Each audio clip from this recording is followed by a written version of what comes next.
This is Rogers TV, Ottawa. Good morning, ladies and gentlemen, and welcome to the council meeting of the 12th of June, 2019. Bienvenue à la réunion du conseil municipal pour le 12 juin 2019.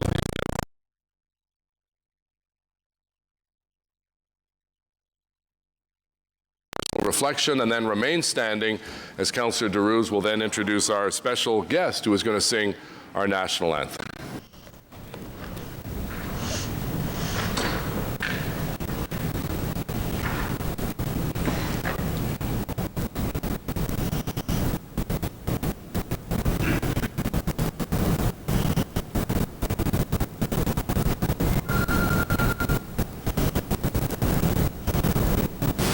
And if you could remain standing, Councillor Derouz has a very special guest who is going to sing our national anthem all the way from Greeley.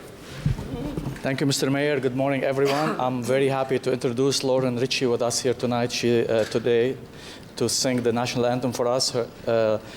Lauren is 11 years old. She is in grade 5 right now, and she attends Castor Valley Elementary School in Osgood Ward. Lauren lives in the beautiful Greeley with her mom and dad and her brother, Neil. They're here in the crowd with us this morning to be with us. Lauren was also the youngest top 5 finalist at the junior category of the annual Greeley Idol. She has a passion for acting as well as singing, and recently appeared in a production of Shrek by the Greeley Players in March. As well, she performed at the first annual World 20 Talent Show in April. Without further delay, please help me welcome Lauren Ritchie to sing our national anthem today. Go ahead, Lauren.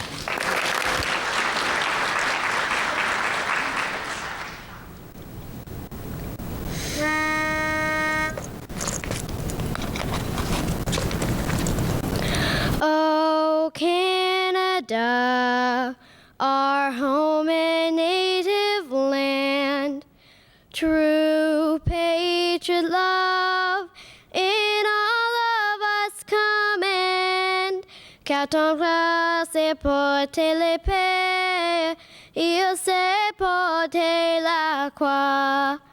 Ton histoire l'est-il l'épopée, les plus brillants exploits. God keep our land glorious and free. Oh, Canada, we stand on guard for thee. Oh, Canada, we stand on guard for thee.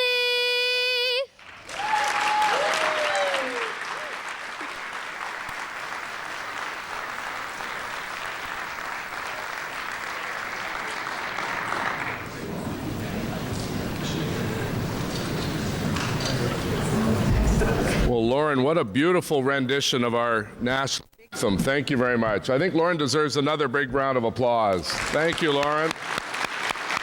Way to go. There we go. I think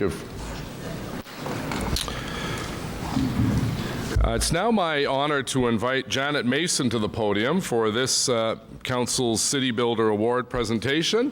Welcome, Janet, and to welcome Councillor Eli El-Shantiri, qui est le conseil pour le quartier de Janet. Where is Eli? Here he comes. Welcome. Welcome, Eli. This award recognizes people who have demonstrated an extraordinary commitment to making our city a better place through volunteerism or exemplary action.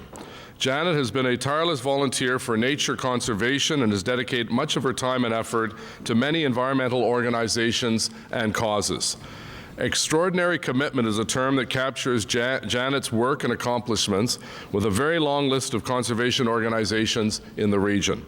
She currently works as a part-time business consultant, which provides her with the opportunity to volunteer for local environmental groups.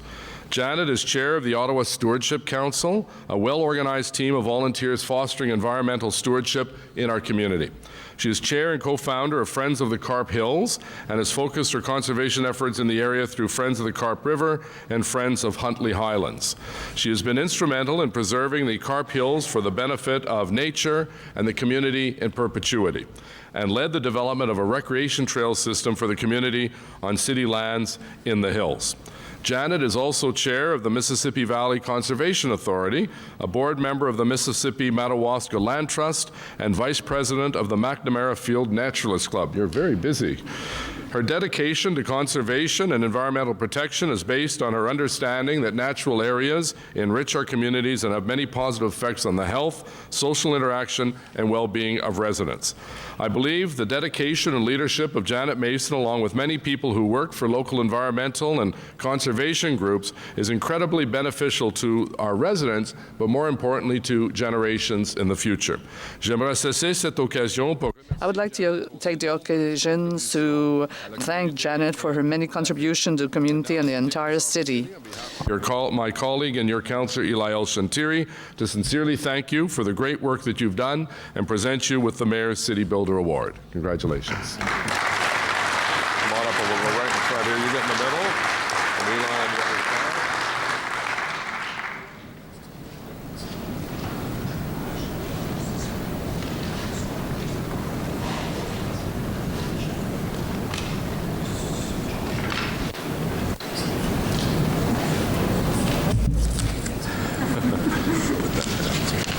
Thank you. All right, so thank you very much for the honor. It was an honor to have been nominated by colleagues as well for the award. My speech today will be short, and I'm going to be wearing my Friends of the Carp Hills hat today. So, like many great cities, Ottawa is defined by its green spaces. We all know about our Greenbelt and the Ottawa River, but there are less well-known treasures of our natural heritage that are largely unprotected from encroaching urban expansion. And one such treasure is the Carp Hills. The Carp Hills are about 13 kilometers long and 3 to 4 kilometers wide, which is about 4,000 hectares or 10,000 acres. And they are the largest, most ecologically significant natural area in our nation's capital.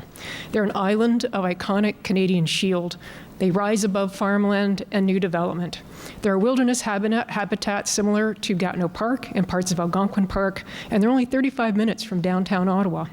They're home to over 600 plant and animal species, including many that are rare or species at risk.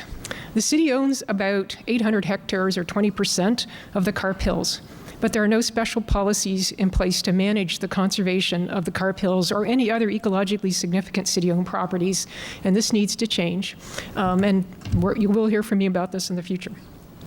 So during this time of consultation on our new official plan, let us make a commitment to see the rural part of our city as more than a place for just suburban expansion. We need to preserve our fertile agricultural lands, which offer local food security that may be crucial in the future.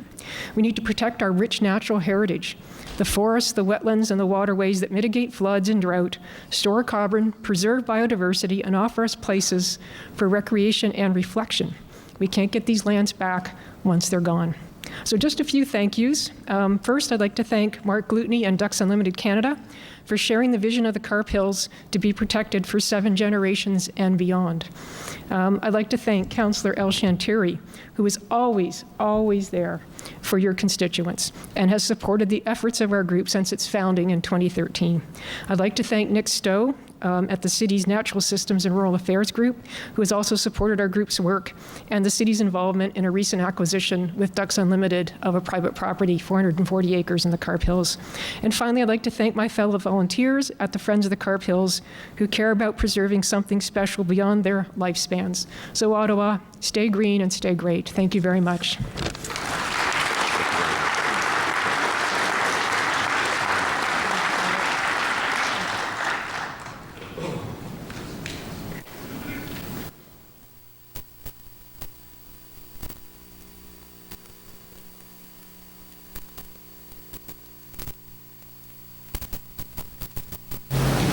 Congratulations again, Janet, and roll call, please, Madam Clerk.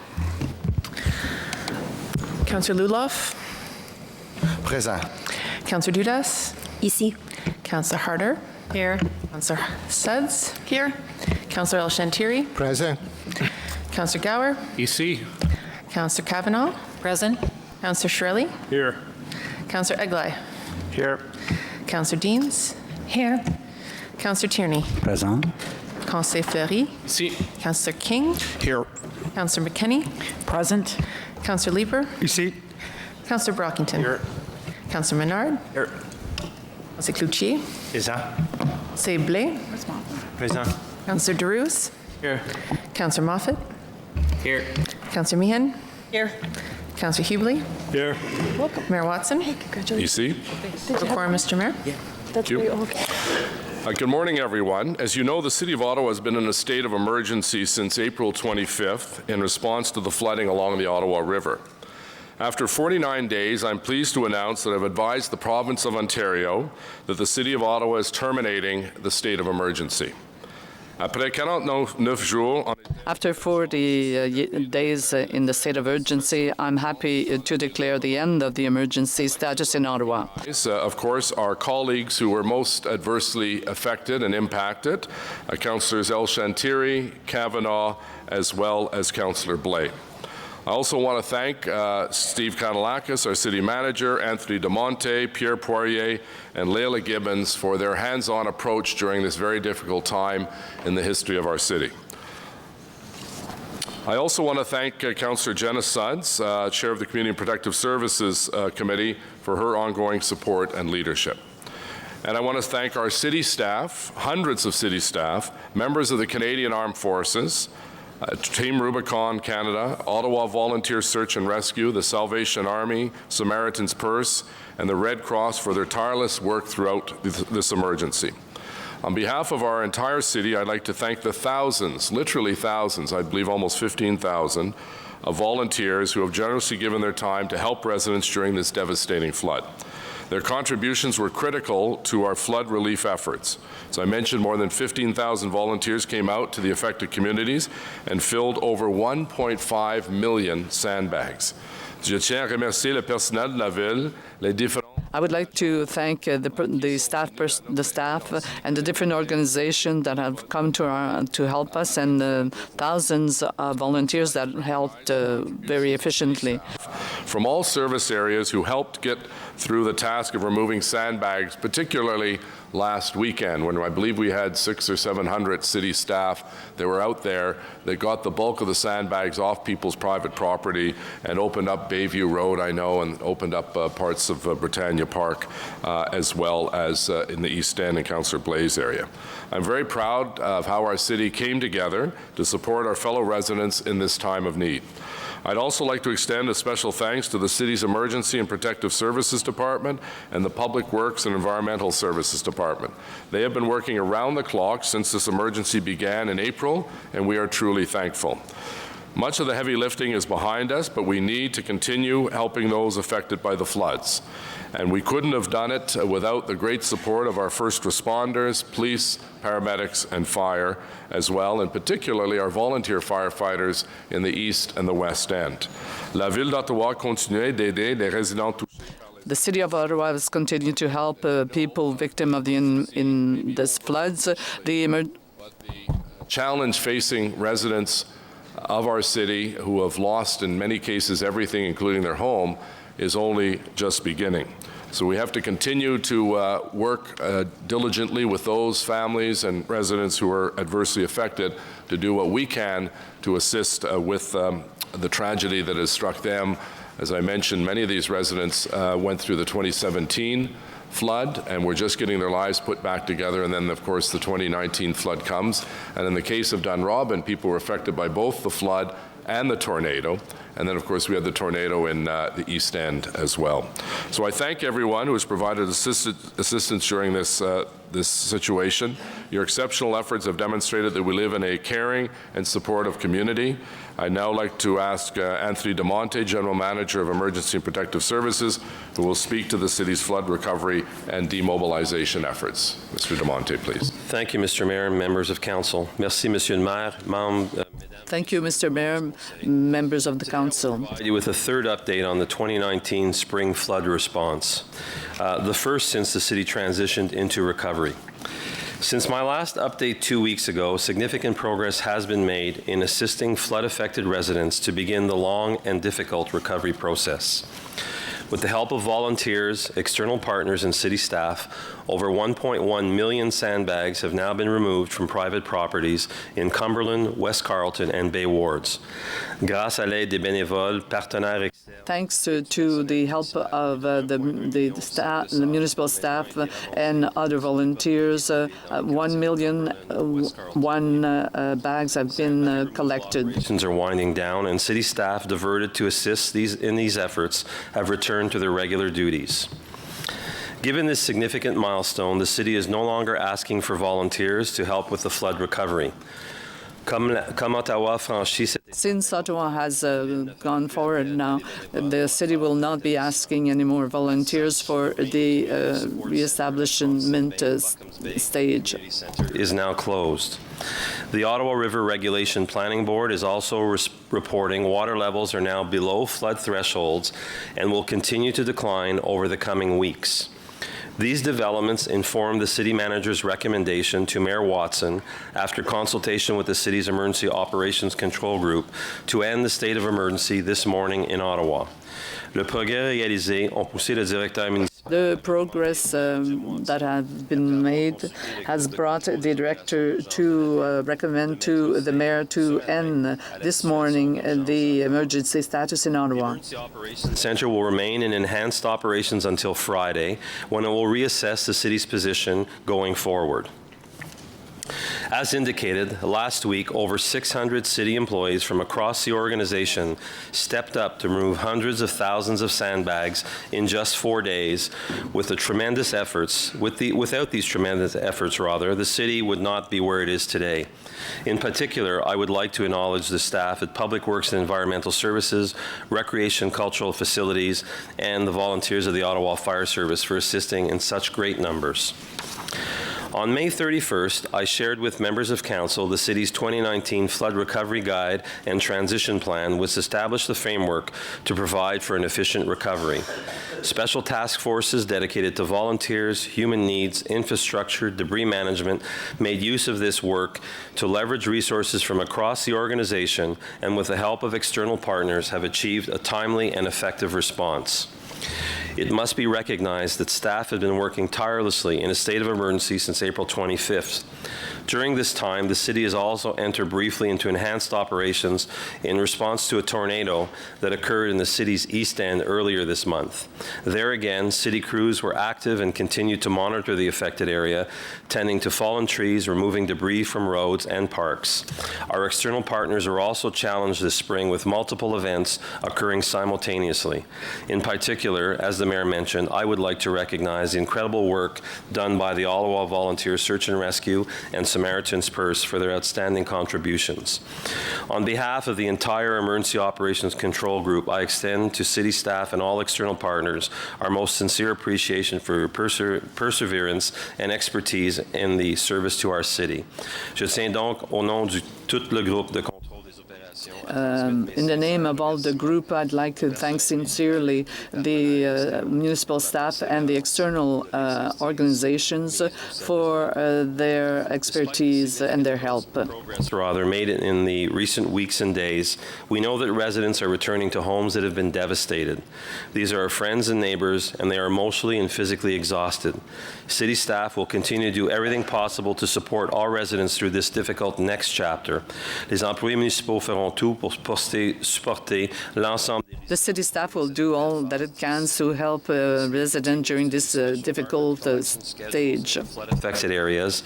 Residents also have until June 14th to request assistance with sandbags, and homeowners who need support and assistance with dismantling of walls may call 1-844-547-2664 for assistance. And the city will continue to update social media channels. All residents are encouraged to consult ottawa.ca for useful resources and the latest information. La Ville continuera à envoyer les mises à jour sur les réseaux sociaux. The city will continue to send updates on the social media and encourage residents to consult the city site to get information. Thank you very much, Mr. De Monte, and thank you for your leadership. Councillor El Shantiri reminded me we should also, if someone could turn the lights on, there we go. We also thank the council liaison and 311 folks, as well as public health, who are all very instrumental in helping with that. Confirmation of minutes, adoption de procès verbaux pour le 22 mai 2019. Carried. Declaration of interest, déclaration de conflit d'intérêt. Declaration of interest, Councillor Meehan. Councillor Meehan, declaration of interest. Yes, I do.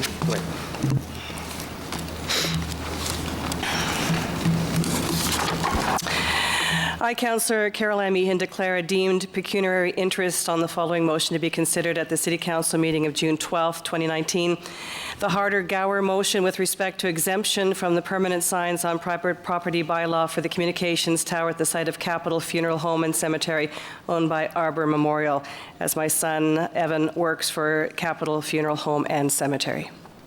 Okay, thank you. Est-ce qu'il y a des autres conflits d'intérêt? Is there other?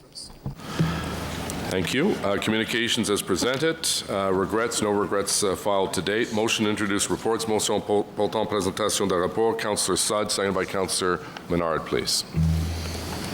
That the report from the Ottawa Community Housing entitled Ottawa Community Housing Corporation Annual Report and Annual General Meeting of the Stakeholder, the report from Ottawa Public Library Board entitled Stronger Digital Content for Public Libraries, Agriculture and Rural Affairs Committee Report 4, Audit Committee Report 3, Finance and Economic Development Committee Report 5, Planning Committee Report 8, Transportation Committee Report 3, and the report from the City Clerk and Solicitor's Office entitled Summary of Oral and Written Public Submissions for Items Subject to the Planning Act, Explanation Requirements, at the City Council meeting of May 22nd, 2019, be received and considered. On the motion by Councillor Sud, carried, adopté. Merci. We're going to come back to the recess. We'll have a recess to hold for the markets meeting, but we'll go through the consent agenda first. And then same with Ottawa Community Housing because they have a presentation.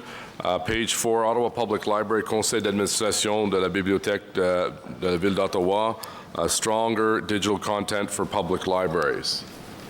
Carried. Thank you, Councillor Tierney, for your work on that. Committee reports, rapport des comités, Agriculture and Rural Affairs Committee, rapport des comités de l'agriculture et des affaires rurales, numéro 3, amendment to the engineer's report for the Van Gale Municipal Drain. Carried. Item 4, KNL petition, appointment of an engineer, petition KNL, nomination d'un ingénieur. Carried. Zoning bylaw amendment, modification de règlement de zonage, installation de production de cannabis. Carried.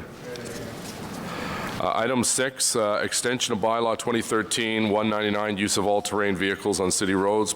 Règlement 2013-199, utilisation des véhicules tout-terrain sur les routes de la ville. Carried.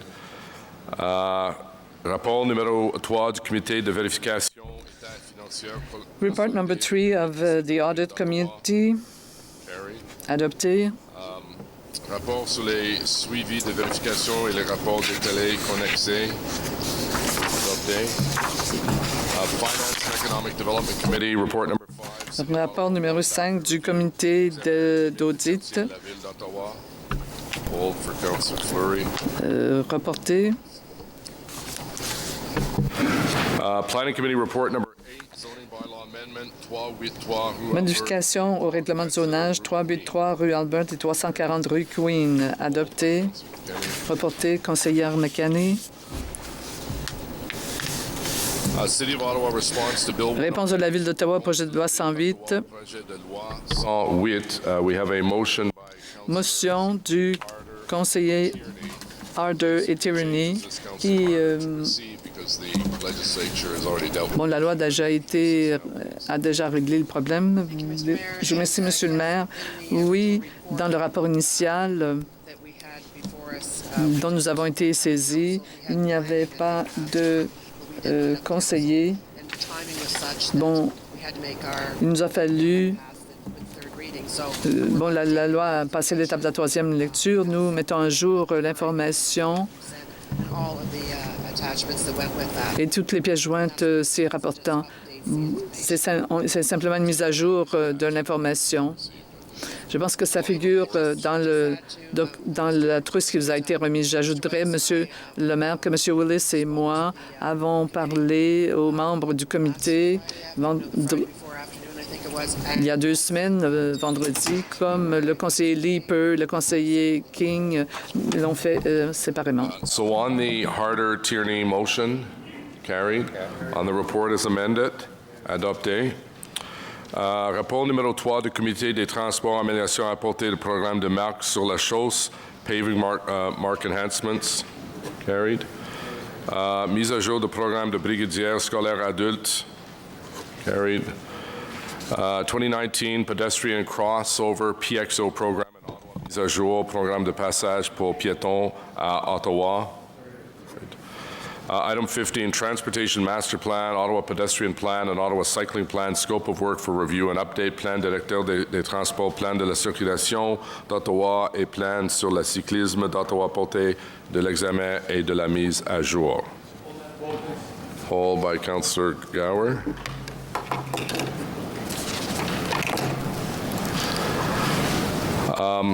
Étude d'évaluation environnementale en vue de prolongement de chemin Armstrong. Environmental Assessment Study, Hawthorne and Albion. Councillor Menard. Parking Services 2019 Business Plan. Who's calling? Carried. Parking Services Annual Report. On the annual report, is it a brief one or a longer? Okay, go ahead.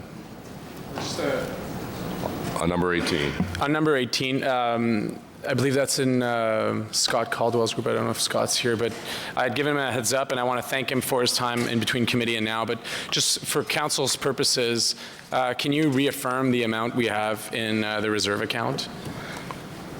And what abilities you have currently to spend those dollars?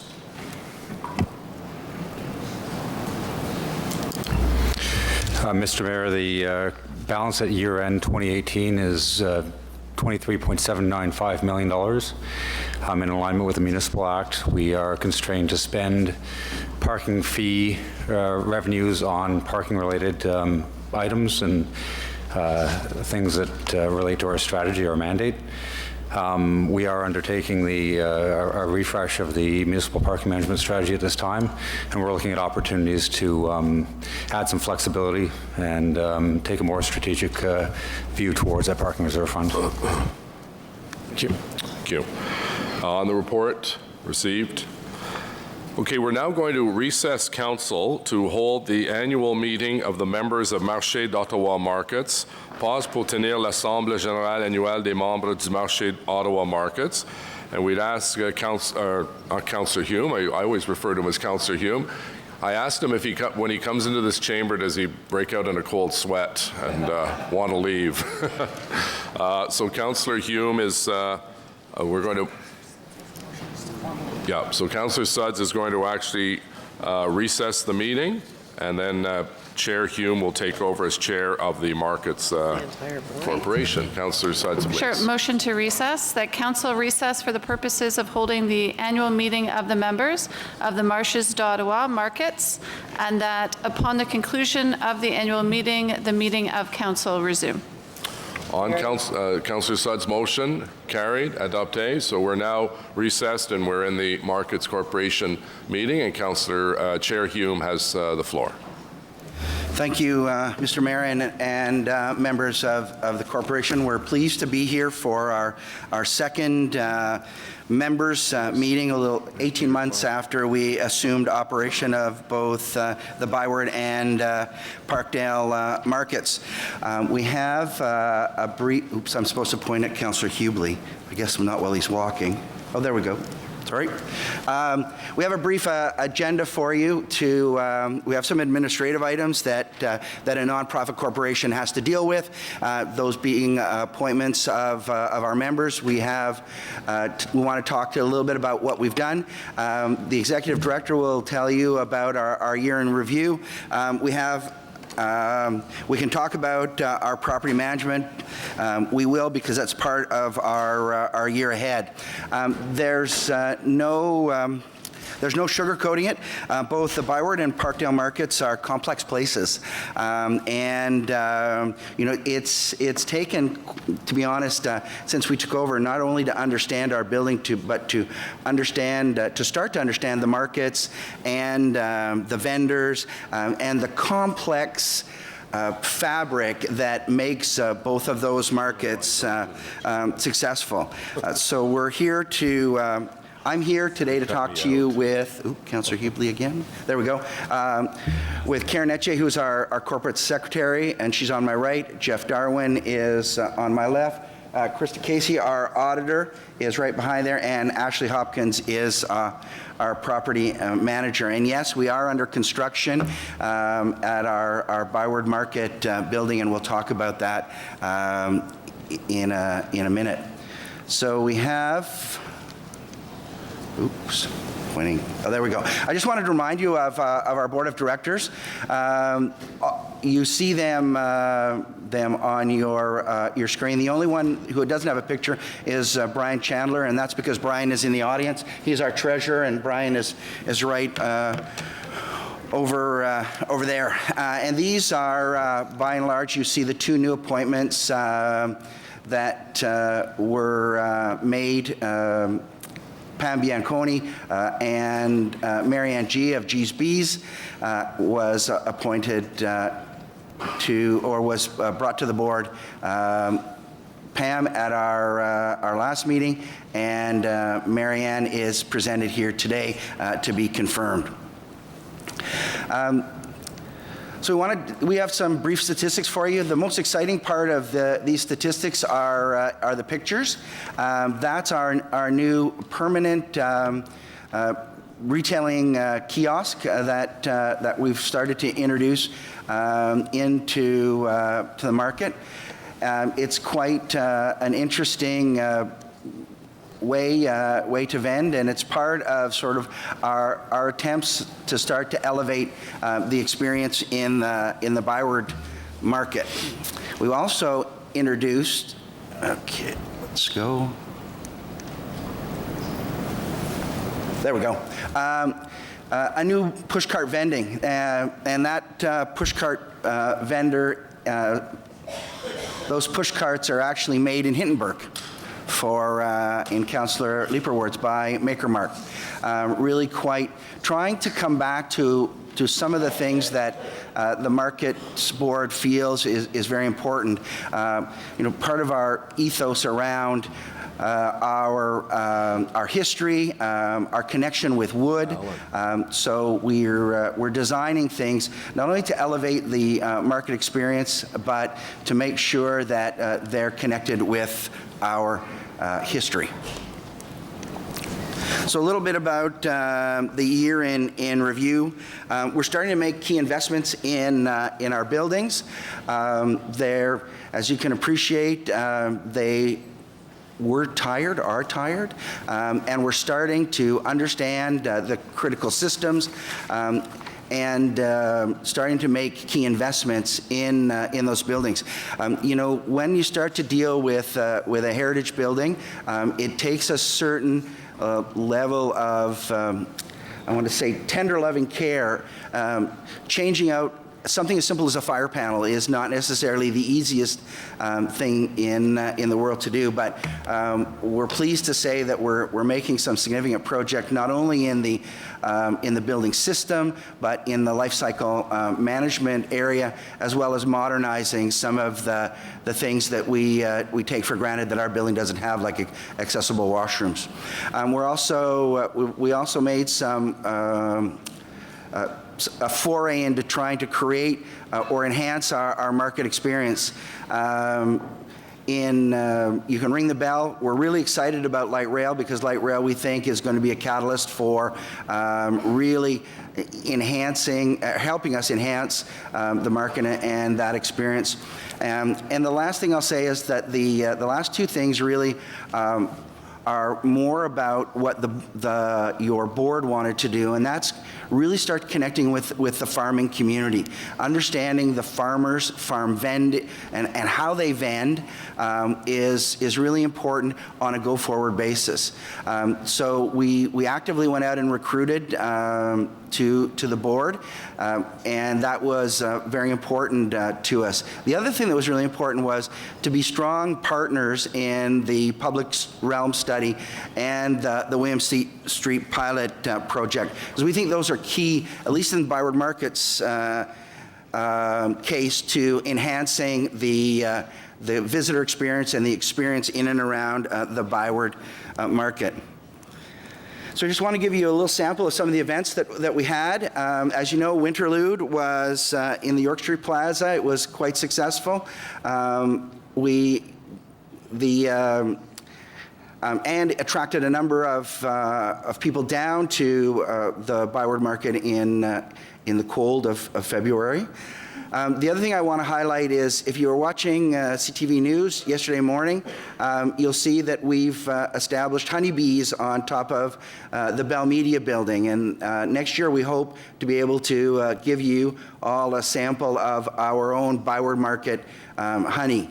And again, that's trying to really start to connect the markets back with the farming and farm community.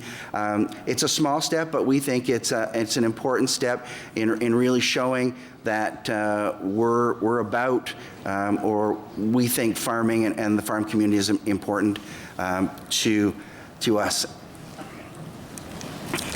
So we want to talk a little bit about the Byward Market Streetscape Pilot Project because amongst other things, some of the things that we were doing in partnership with the city really speak to our principles, our ethos about what we believe the market should be about. And a lot of people have asked us, like, what's going to differentiate you from other markets, and we all know that there are a bunch of others across 19 other urban and suburban marketplaces.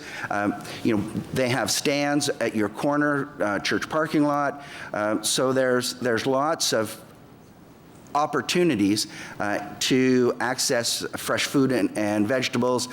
So what's going to make us different? And we think that the Streetscape pilot project is going to be one of those things that really defines what we're doing. And we want to give you a little sense of how we got, what our partnership is in that regard, and what it speaks to for us as an organization. The city asked us in creating when they came forward to do the pilot project, to see if we could put some ideas on paper for them in sort of a bit of a plan that we could go out to the public with. So we hired George Dark in Urban Strategies to help us put a plan together. We met over we had a number of days of consultation with Mr. Dark and the city, and we went out ultimately and pitched our plan to the business community. And what we're going to show you is a little bit about how we got to what you see in the Byward in the Streetscape pilot project now. And really, it's not about what's there on the ground now, but it's more about the elements that we used to get there that really speaks to us as an organization. So we believe that as an organization, we're really rooted in history. And being rooted in history, we have to really take a look back at what the themes that we really should be using when we talk about our public markets, whether that's wood, local. We want to be fun and lively. Everyone knows the Byward Market is a fun and lively place. And we want it to be safe. So understanding our history and understanding what we mean in those history provides themes for us on a go-forward basis. Now, we just didn't look at our history. We looked across Canada and the U.S. for design precedents, what we could take from the best markets in those places.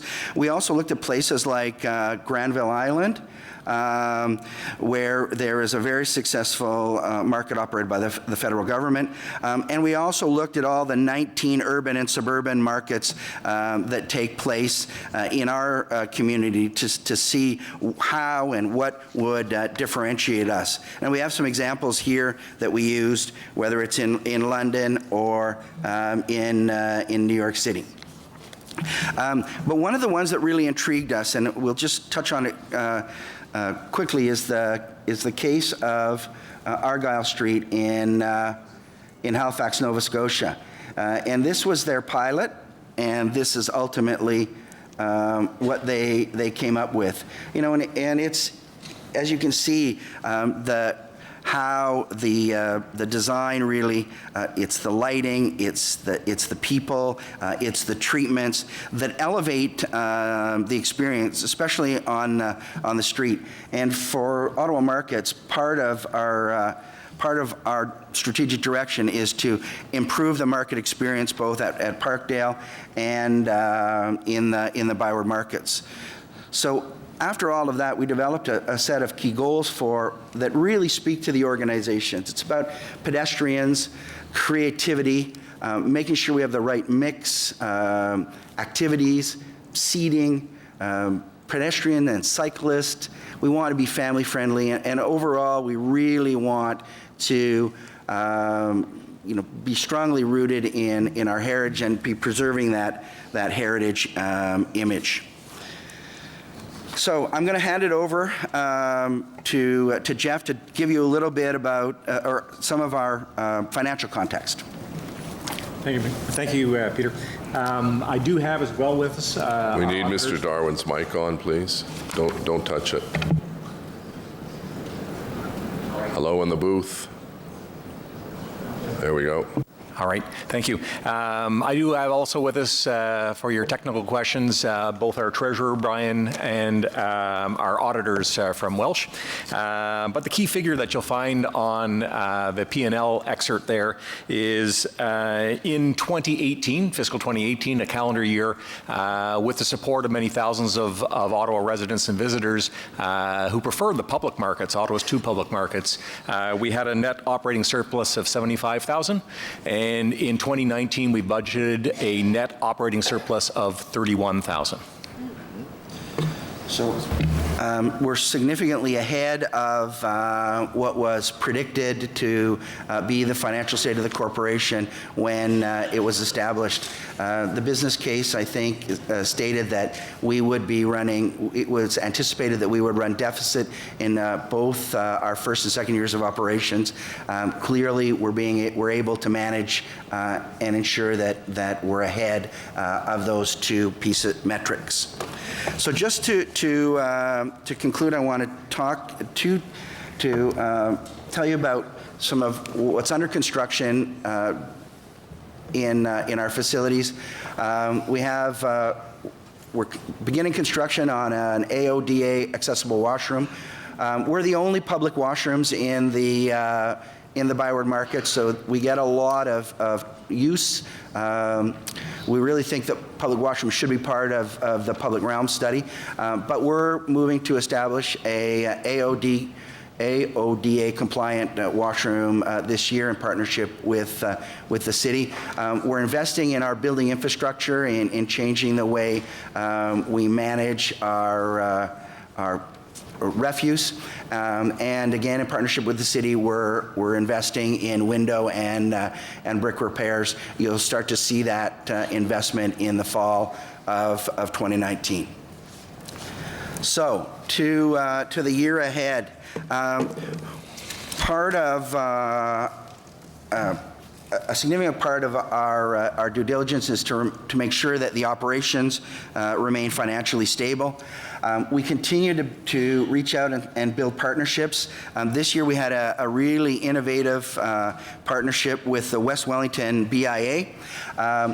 We market both in Byward and Parkdale market in the markets. But we thought that, understanding that we would reach out to organizations that could support and help us in making that marketing go further. So actually, we've entered into a partnership with the West Wellington BIA, and they are actually doing our marketing for us.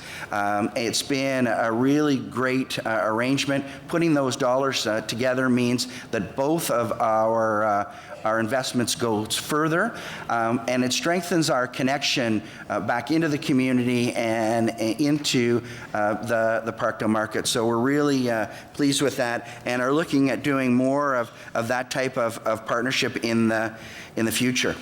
The other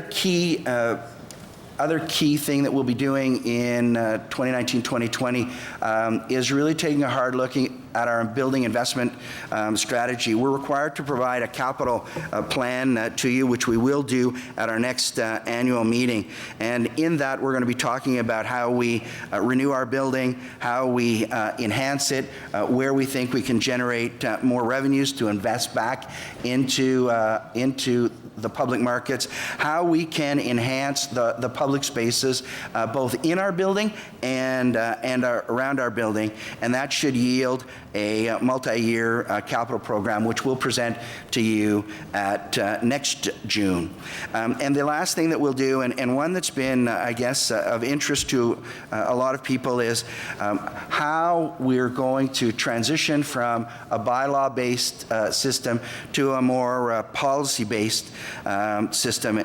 And we're looking at, we know that that's probably the most complex part of our business. Not only does it involve a tremendous amount of stakeholders, but in any transition process there are winners, and there is the potential for losers. And so rather than so when we do that, we want to be absolutely clear that we've done a best practice review. We understand food, and we understand farming. We understand how those activities interrelate into the broader market context. And so we've been looking at it this year, but we've come to the conclusion that it's going to take a lot more effort to determine that to put forward a proposal to transition from a bylaw to a policy-based outdoor vending program. So we'll spend the next year doing that, and we'll present that to you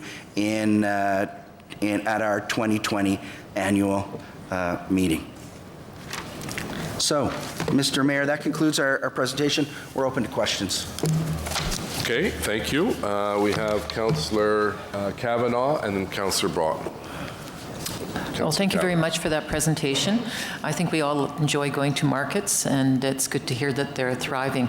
My question is, in terms of the future, is there any consideration of expanding, particularly with LRT system, with stage 2, looking at the possibility of having markets near LRT stations or, outside the core, because one of the biggest things I hear about is, can't get parking at these places, but we have an opportunity perhaps to consider something that's on LRT route. Also the possibility of diversity, since we have a lot of diverse groups, and to encourage diversity in the markets, as well as women entrepreneurs, so that we can have more equity in that respect and give opportunities for small business. So that's a bunch of questions. So maybe I can say that right now, the mandate that was given to us by the city doesn't include us going out into other communities to establish marketplaces. The mandate that City Council provided us when they established the corporation was at the Byward and Parkdale markets and the two buildings at 70 George and 55 Byward. So to that, we run markets. That's what we do. But that would require us to change our mandates, and I would suggest that would require City Council providing that direction to us. Thank you. That's good to know, especially for the future as we plan ahead, because, you know, you showed some good examples of other cities, and of course, places like London have multiple markets that are all well-known, and they're near subway stops, and they're easy to get to. And that's something that we don't have is ease of access by transit, and I think that's something that we should be looking at in the future. So maybe this is something we should consider, because I certainly hear about, you know, people saying that's just a little too difficult for me to get to if I don't want to have a car. Well, thank you very much. Thank you, Councillor Kavanagh. Councillor Brockington, s'il vous plaît. Thank you, Mr. Mayor, and good morning to everyone. Thank you, Mr. Hume and colleagues for the presentation this morning. Like the previous speaker, I very much enjoy attending markets, going to markets, shopping at markets, both locally and outside of our city. And I'm going to preface my comments specifically on the Byward Market. It's a tourist destination. Many tourists come to the market. The market cannot be viable just relying on tourists to visit and shop there. What is your specific strategy in getting the people of Ottawa to come to the market? And what is your expectation that they're going to get out of their experience? So, part of the mandate that we've been given is not only to run the public markets for tourists, but also for the citizens of the ward in which the markets reside, and for the broader city. And that's why we spend a lot of time focused on not only the vending that goes on in those places, but the experience they have when they get there, and a real key direction. And that's why the public realm study that's ongoing is so important, because it's just not about coming to get fresh vegetables, because there are 19 other markets that we compete against. You know, some in church parking lots right in your neighborhood where they go and they can pick up those. So we believe that not only do you need a broader vending experience in the market, but you need to elevate that experience. And that's why, you know, places for children and families, places to sit, and it needs to be clean, and it needs to, you know, you can't have garbage sitting out there. The sidewalks in the wintertime need to be as bare pavement as you can get them. So it needs to be an elevated experience, and that's from wayfinding to lighting to all of those other those other elements that would give you a greater experience than you're going to get when you go just down to the local market or, you know, whoever at the corner of Alta Vista and Cunningham, for example. So it's those key things, and that means that we have to, and really that speaks to the partnership that Ottawa Markets needs to have with the city while we're doing the public realm study, because, you know, it's street. And it's beyond our just market building. It has to be at the entry points. It's to know when you cross the street, okay, I'm in the Byward Market, and whether that's you know, lighting distinguishes you, whether it's the wayfinding, it's, you know, we want to come down to the Byward Market not only to shop and do those cool things, but it's a great experience, you know, it's animated. But all of those things require us to invest in infrastructure. And as I said, the Byward Market's a complex place, and making those investments isn't particularly an easy thing. And that's why we're so invested in the public realm study, because we think that the outcome of that is going to deliver in large measure the experience that everyone expects. And the William Street pilot project that we're doing now is really testing a lot of that experience. You know, people were out there just yesterday, taking pictures with the bear that we have, sitting, enjoying.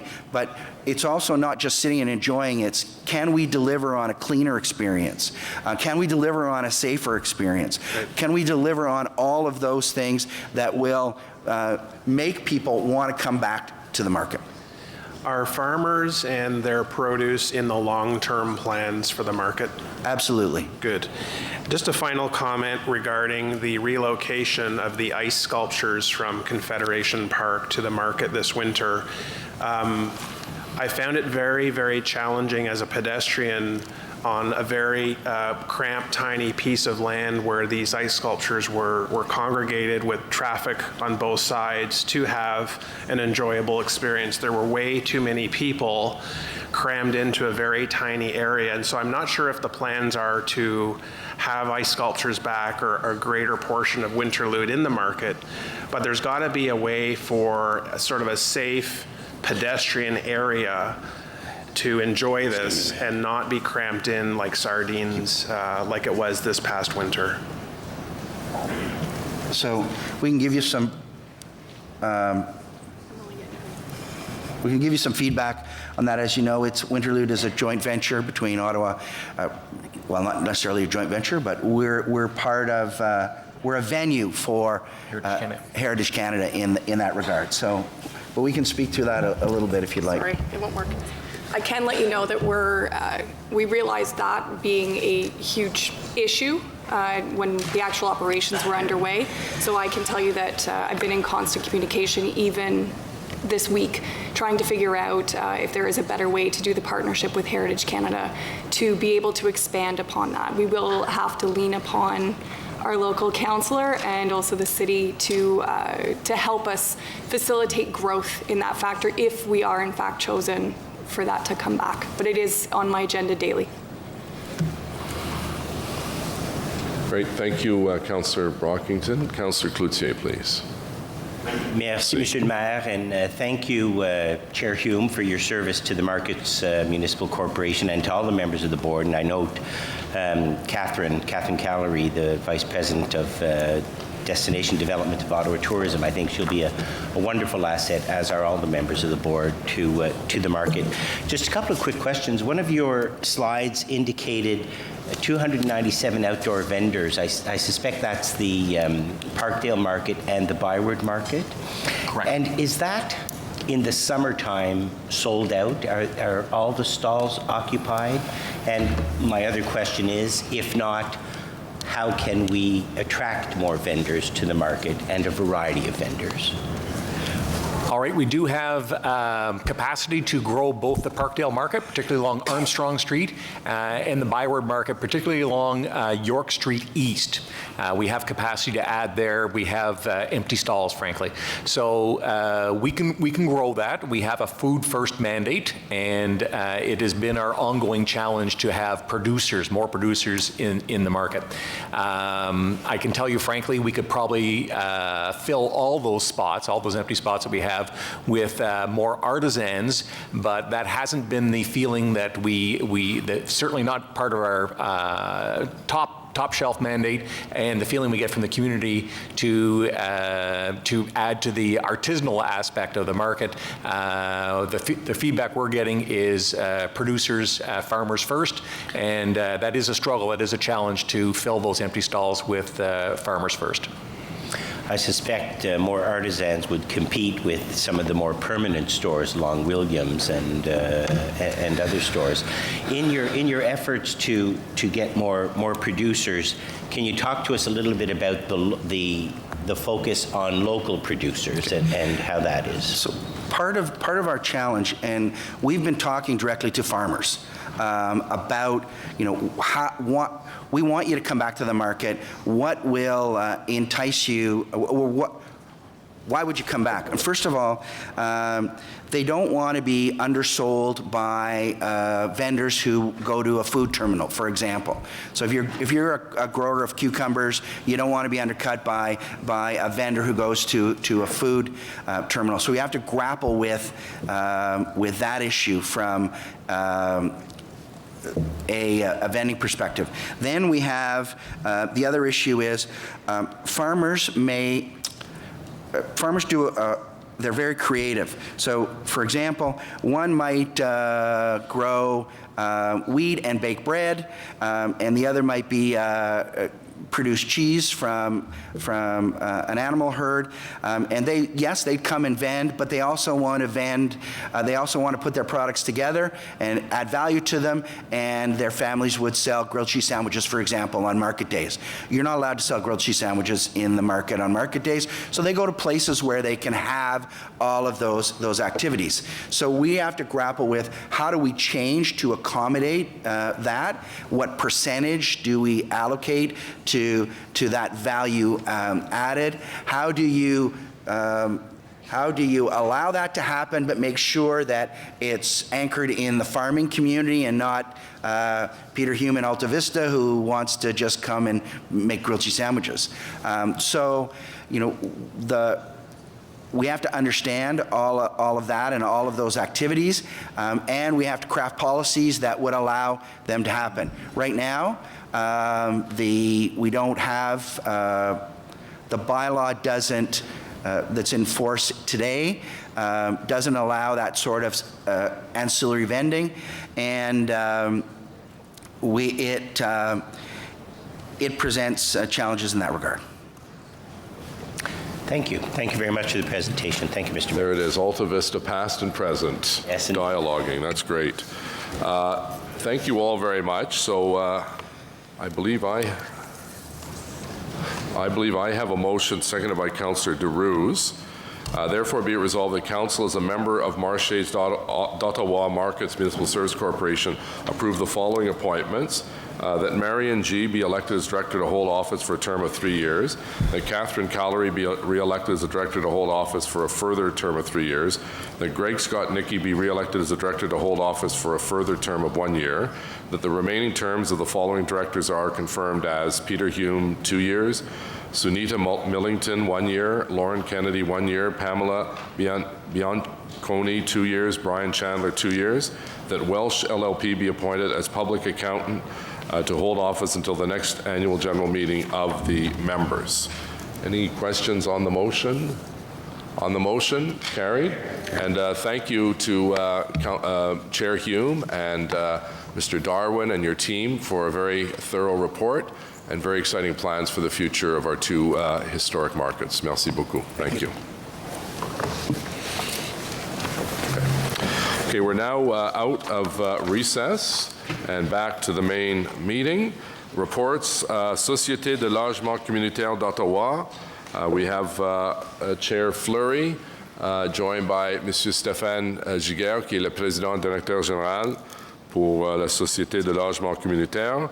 And they have a brief presentation, and we have several recommendations on the floor. Welcome, Chair Fleury and Monsieur le Président. Bonjour, Monsieur le Maire et le membre du Conseil. Il nous fait plaisir d'être ici. We're very pleased to be here, Mr. Mayor, for the annual report of the Ottawa Community Housing. Safe and affordable housing is a key determinant of health and is an indicator to our city's livability. Like many major cities in Canada, Ottawa clearly acknowledges that the need for more affordable housing continues to grow. À la Société de Logement Communautaire d'Ottawa, notre objectif demeure de travailler avec... Our goal remains to work with our partners and all government levels to build new affordable housing units to promote more safer communities. Is ready to build with the construction of over 191 new affordable homes in recent times, including most recently the construction of the new Carlington Health Hub for seniors. We are also moving forward with projects such as Rochester Heights, which will be bringing approximately 150 new affordable homes to Somerset Ward. I understand that this matter will be in front of Planning Committee tomorrow, and I hope that we can count on Council support for the redevelopment of the Rochester Heights community. Logement Communautaire Ottawa vise également l'amélioration des services. Ottawa Community Housing wants to serve its tenants through a tenant approach. As an example, Our service is operating 24 hours a day to better serve our community. Acknowledge the hard work of my colleagues on the board, including four council members, Councillor McKinney, Councillor Moffat, Councillor Kavanagh, and Councillor King, who's recently joined us, and committee members over the last year. In fact, for a second year in a row, OCH was recognized by the Governance Professionals of Canada for excellence in governance. This is a testament of their knowledge, professionalism, and dedication. Dear member of council, we have 4 standing committees at OCH with 8 committee members at each of those committees, and aside from council members, they are all volunteers. Je souhaite également remercier la ville pour le partenariat. I would like to thank the city for the great partnership that we have and the cooperation that we have. And now I'll give the floor to Stéphane Giguère. Conseiller Fleury, Your Worship. Councillor Fleury, I am very pleased to be here this morning with you on behalf of the tenants and the whole team at Ottawa Community Housing. Members of council formally. Through the multi-million dollars investment in the housing sector in this year's budget, you have demonstrated clear leadership in this issue. I look forward to continue working with the council and to help build new affordable homes and maintain our portfolio. At Ottawa Community Housing, 2018 was a year of change. In fact, following broad staff consultations, we adopted a new culture statement. We are proud because every day we make a difference. It is a creed that we expect all employees, contractors, stakeholders and volunteers to follow.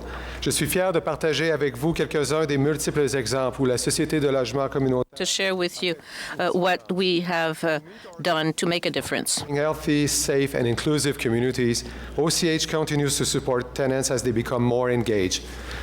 By the end of 2018, more than 700 tenants were engaged across 75 groups throughout OCH communities. To see success, we must be able to measure it. That's why we last year were proud to launch the innovative Community Index of Engagement Level. Using this index, we were very pleased to see an engagement level of 72% across the portfolio. This is something we're very proud of. Over the past several years, OCH has built a reputation as an innovator and a leader within the affordable sector across Canada and, in fact, in the world. We are making a difference towards increased affordability in Ottawa through partnerships with government and the nonprofit sector and private industry as well. For example, we completed the construction of the Carrington community. This project includes 42 new affordable homes for seniors by using well and passive house building standards and expanding the Carrington Community Health Center on the ground floor. This is truly innovation.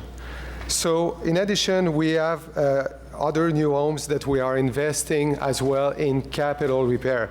So we invested $54.2 million on capital improvements, and our sustained improvements are really something significant that we see across the portfolio. Ernst & Young this year as well has provided an unqualified audit opinion stating that the last year's financial statements are fair, accurate, and consistent. They also show that we manage within our operating budget. OCH ended the year with an overall reserve balance of $73.1 million to support our strategic goals and the renewal of our portfolio. Les employés de LCO sont fiers parce qu'ils font une différence à tous les jours. Our staff is proud because they make a difference every day, and they're recognized for their work. Ottawa Community Housing was chosen as one of the best top employer. We are making a difference through our support of social enterprise. In fact, we received the Best Ottawa Business Award for enabling and supporting more social enterprises in Ottawa, such as the Somali Center for Family Services and Good Nature Groundskeeping. We are grateful to our shareholder, City Council, and the staff at the City of Ottawa for being such engaged partners in helping to make OCH a better place to live, work, and play.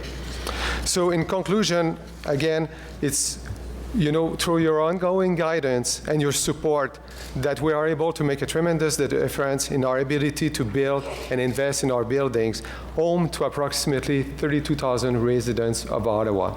Au nom du conseil d'administration, du personnel, des on behalf of the board, staff, partners, and tenants of the housing community, community housing, thank you. It's not. Merci pour ton présentation. Est-ce que poser la question? Thank you for your presentation. Are there questions for the delegation? Thank you, Madam Deputy Mayor. Thank you for your presentations, Mr. Giguel and Councillor Fleury. A few questions. Certainly, I want to acknowledge and recognize the new developments in River Ward in particular that have recently opened. You mentioned the Carlington Community Health Care Hub with the low-rise apartment for seniors, a great addition. And the Ash Grove community, which is an OCH community on Uplands Drive in River Ward. We've welcomed some new families into the community, and there are some accessible units that have been built, and I believe residents will be moving in fairly soon. Lots of focus on new construction, which is great. There's no argument on the need in the city and the need for new buildings. Can you talk about your corporation's focus on maintaining existing units? We know that there are a number of issues, not just in my ward, but others in buildings, in some of the older housing stocks. How is this a priority for you? So in terms of the capacity and what we call fix and repair, year over year, OCH is investing tens of millions of dollars. For us, it's very important to note that we receive about 110,000 work orders a year. Most of our work are really work that help to fix, the day-to-day of the residents. And where we have a little bit still of challenge is more around the pride of place, because we do realize that, when you change a toilet, you don't get the recognition compared to doing gardens or painting doors. And this is where we have to bring more value towards the pride of place and investing in the community. And over the last year, in fact, 2 years ago, we started a project called Welcome Home. And the goal was really to bring the notion of pride of place to high-rise and mid-rise buildings. But also now we are looking in the next couple of years to go towards community of townhouses, communities that they are more sparse, because we still own properties like in Overbrook that they are more single units or townhouses. My other question is regarding green bin organic collection from OCH tenants. Can you describe whether this is in fact being offered and how you're moving towards more environmental sustainability? Thank you for the question. Very good question. OCH, since more than 5 years now, we're investing in our green plan. We have, in fact, our next generation, which is called Eco2. And one of the goals is really about education and behavioral aspect, encouraging tenants, informing tenants about waste diversion, the impact that it has. Ash Grove, in fact, a community in your ward, was one of the pilots that we did with the green pads that we provided for recycling. And for us, this is a commitment towards recycling and encouraging recycling. Having said that, this is done in partnership. It's done with the City of Ottawa. It's done also with different agencies and groups. But it is a commitment for Ottawa community housing and the residents to continue to invest towards waste diversion. Merci. Councillor Kavanagh. Thank you very much, and thank you for the presentation. I think going forward as a board member, I think that what makes me very excited is partnerships in the future. We saw the example of Carlington, where we're partnering up with other agencies and bringing services together. Can you describe some of the future partnerships that we will be looking at? Thank you. Very interesting point. OCH, we're quite proud. We have 172 partners supporting Ottawa community housing, and we keep going. And in terms of new and exciting partnerships, right now we're talking to different groups related to either sports, to enable kids, youth, to have access to more programming, but as well art programs that we're looking, because we know that also one of the channel and medium use to communicate for some of our youth, it's about arts. And so with other agencies and groups, we will be soon announcing new partnership, especially around our new build, Rochester Heights and Gladstone, but also across communities with our partners with the community houses as well. Does this include new builds where new projects? Correct. So that will be part of the Gladstone and Rochester, and the new redevelopment plans does incorporate community space. And in fact, with Ottawa Community Housing Foundation, we're working to expand programming into those new locations, as we understand as well that our new build will be more mixed income, mixed use. The different type of program required will be also more extensive and more inclusive as well. Thank you. Thank you very much for the presentation and for the good work that OCH continues to do for our community. So as on the report, is it carried? Carried? Okay, carried. We're moving on to the held item number 9, City of Ottawa Ward Boundary Review, examiner limité de quartier de la ville d'Ottawa. I understand. This was held by Councillor Fleury, so I'll give you a moment to race back to your seat, Monsieur.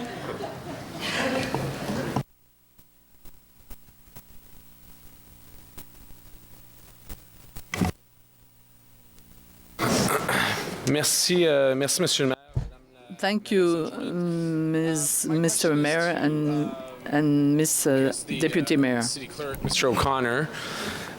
We've had discussions on this, and I just want to confirm right now the analysis and the review that's proposed really relates to population, a review of zones as it relates to population.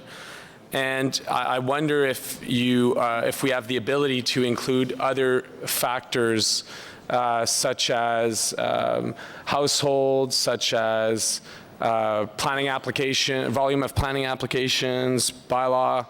Are there other analysis points that we could add to the review as part of the ward boundaries other than population?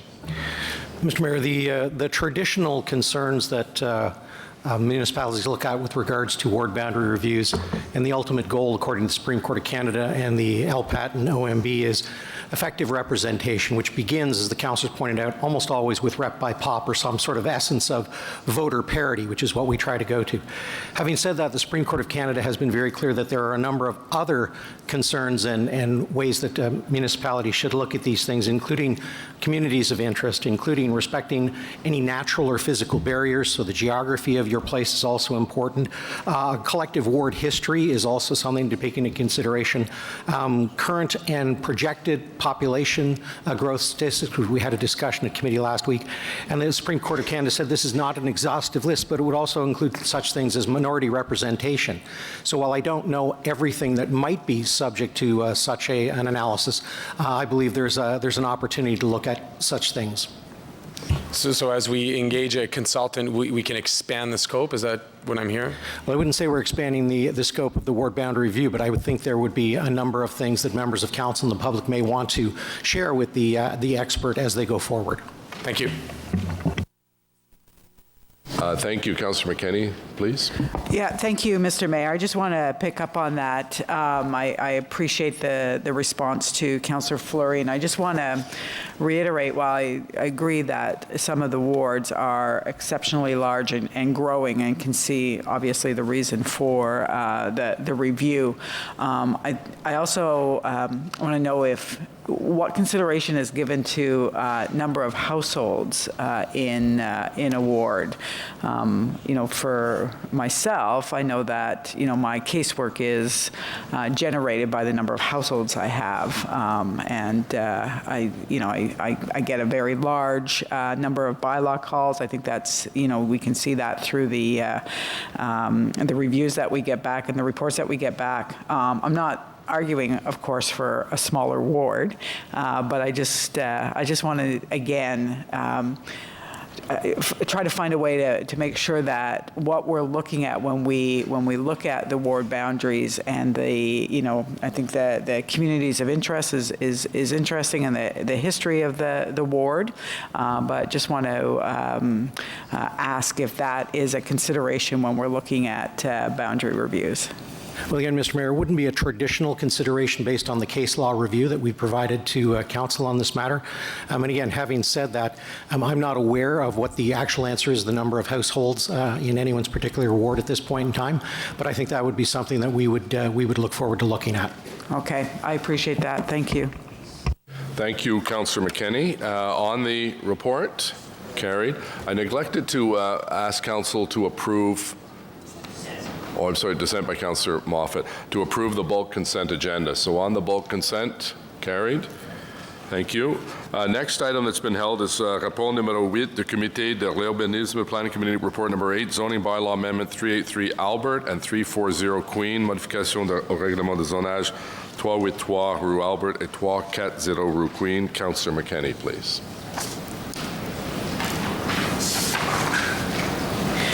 Thank you, Mr. Mayor.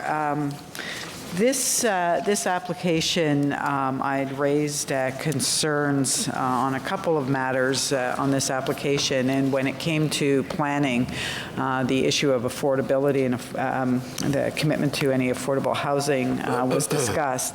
And it was, clear that while the applicant had some,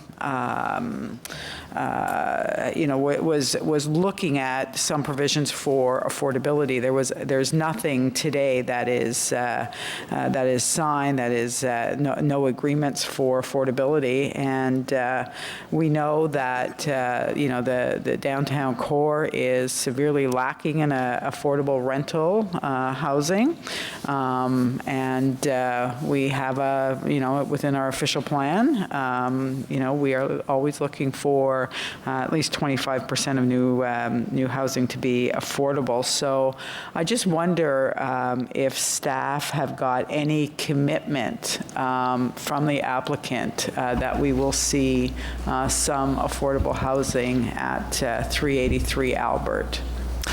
Mr. Mayor, yes, the applicant has actually confirmed today. They have signed their agreement with CMHC.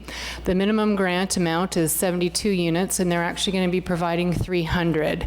Those 300 units are being provided at the 30th percentile median income, so that's approximately $1,450 per month rent. Sorry, I missed the third. So it is at the 30th percentile? That is correct. For 300 units? That is correct. Excellent. And do you know offhand what that percentage is in the total number of units? 300, approximately?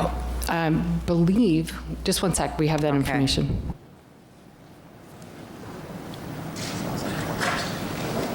Yeah, I think so.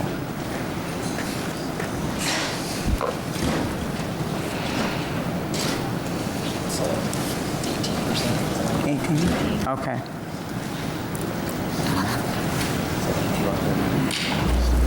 Mr. Mayor, just a clarification. Councillor, are you looking for the total number of units on the site? And what percentage? No, I just wonder what the percentage is of so 300 units will be affordable at the 30th percentile. Correct. The 30th percentile is good, deep affordability, but I just wonder out of how many total units is that? 300 out of, what is the percentage? Is that about 18, 20%?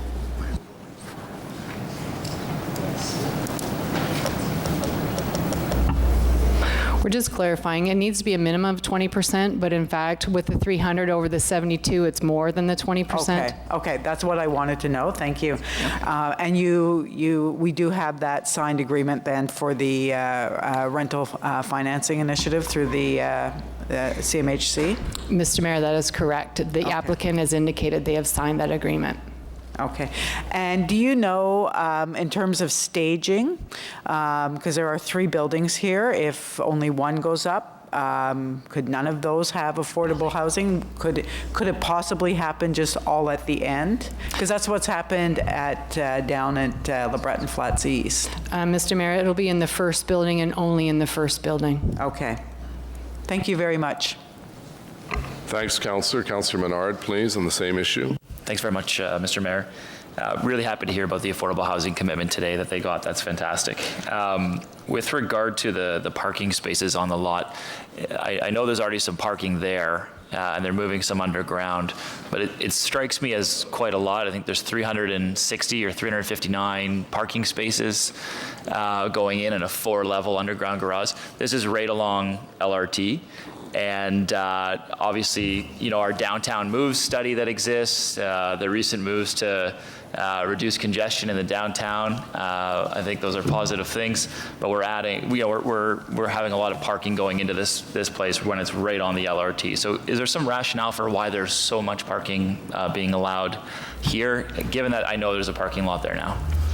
Mr. Mayor, Mr. James is going to outline the parking. In fact, in this case, they're providing 500 less parking spaces than the zoning allows, but Mr. James will elaborate on the rationale. Thank you, Mr. Mayor. With respect to parking, and actually with respect to the policies within the city's official plan in terms of mobility, the policies do encourage the use of transit. They also realize that there are different forms of transportation, and the way it's set up is to be conveniently provided for people's needs in all forms of transportation, so we do expect parking to be provided downtown. One thing to note is that although there are 359 spaces, as the councillor has mentioned, Mr. Mayor, and as Ms. Sneddon had said, it's 520 less than the maximum that's actually anticipated that you could have in close proximity to a rail station. But the idea too is, while encouraging the use of rail, and we do expect people to use light rail during the peak times to go, say, back and to and from work, but to meet the needs of people with parking, it's also provided the spaces so that people can use their cars on the weekend or in the evenings to, say, go out of town or do something else. So it's a balance to meet the needs of people, and as I said, as council has set a maximum, and this is well under that maximum there. So, and with that in mind, we do expect people to actually use transit during the peak times. Thank you. Great, thank you. So we have before us report number 8 from the Planning Committee, rapport numéro 8 du Comité de l'Urbanisme. Item 10, carried. The next item that was held was by Councillor Gower. It's item 15 of the Transportation Committee on the TMP. Councillor Gower, please. Thank you, Mr. Mayor. It's a question for transportation staff, obviously. We all know that there's been a delay in the Phase 2 and Phase 3 transportation projects from the 2013 Transportation Master Plan. At Planning Committee, as we were discussing things like the official plan, scope of work, and project plan, as well as development charges, there were conversations around opportunities to look at scheduling and budgets for road projects and transportation projects that are already on the list from 2013. And the idea was to make sure that we're still building the right roads at the right time, not just roads, transportation in general. The Transportation Master Plan won't be officially updated until 2022. I want to make sure I understand what are the opportunities between now and then to make sure that we are building the right roads, the right transportation projects at the right time.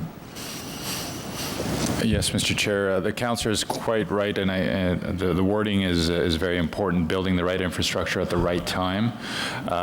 The opportunity will be part of the process for any councillor to have that dialogue with staff, and that is the update that we want to do, and we're running it in parallel with Mr. Willis's official plan review. So everything's integrated, the teams are connected, and absolutely you will have the opportunity to look at build the right infrastructure at the right time within the affordability envelopes and future possible funding strategies.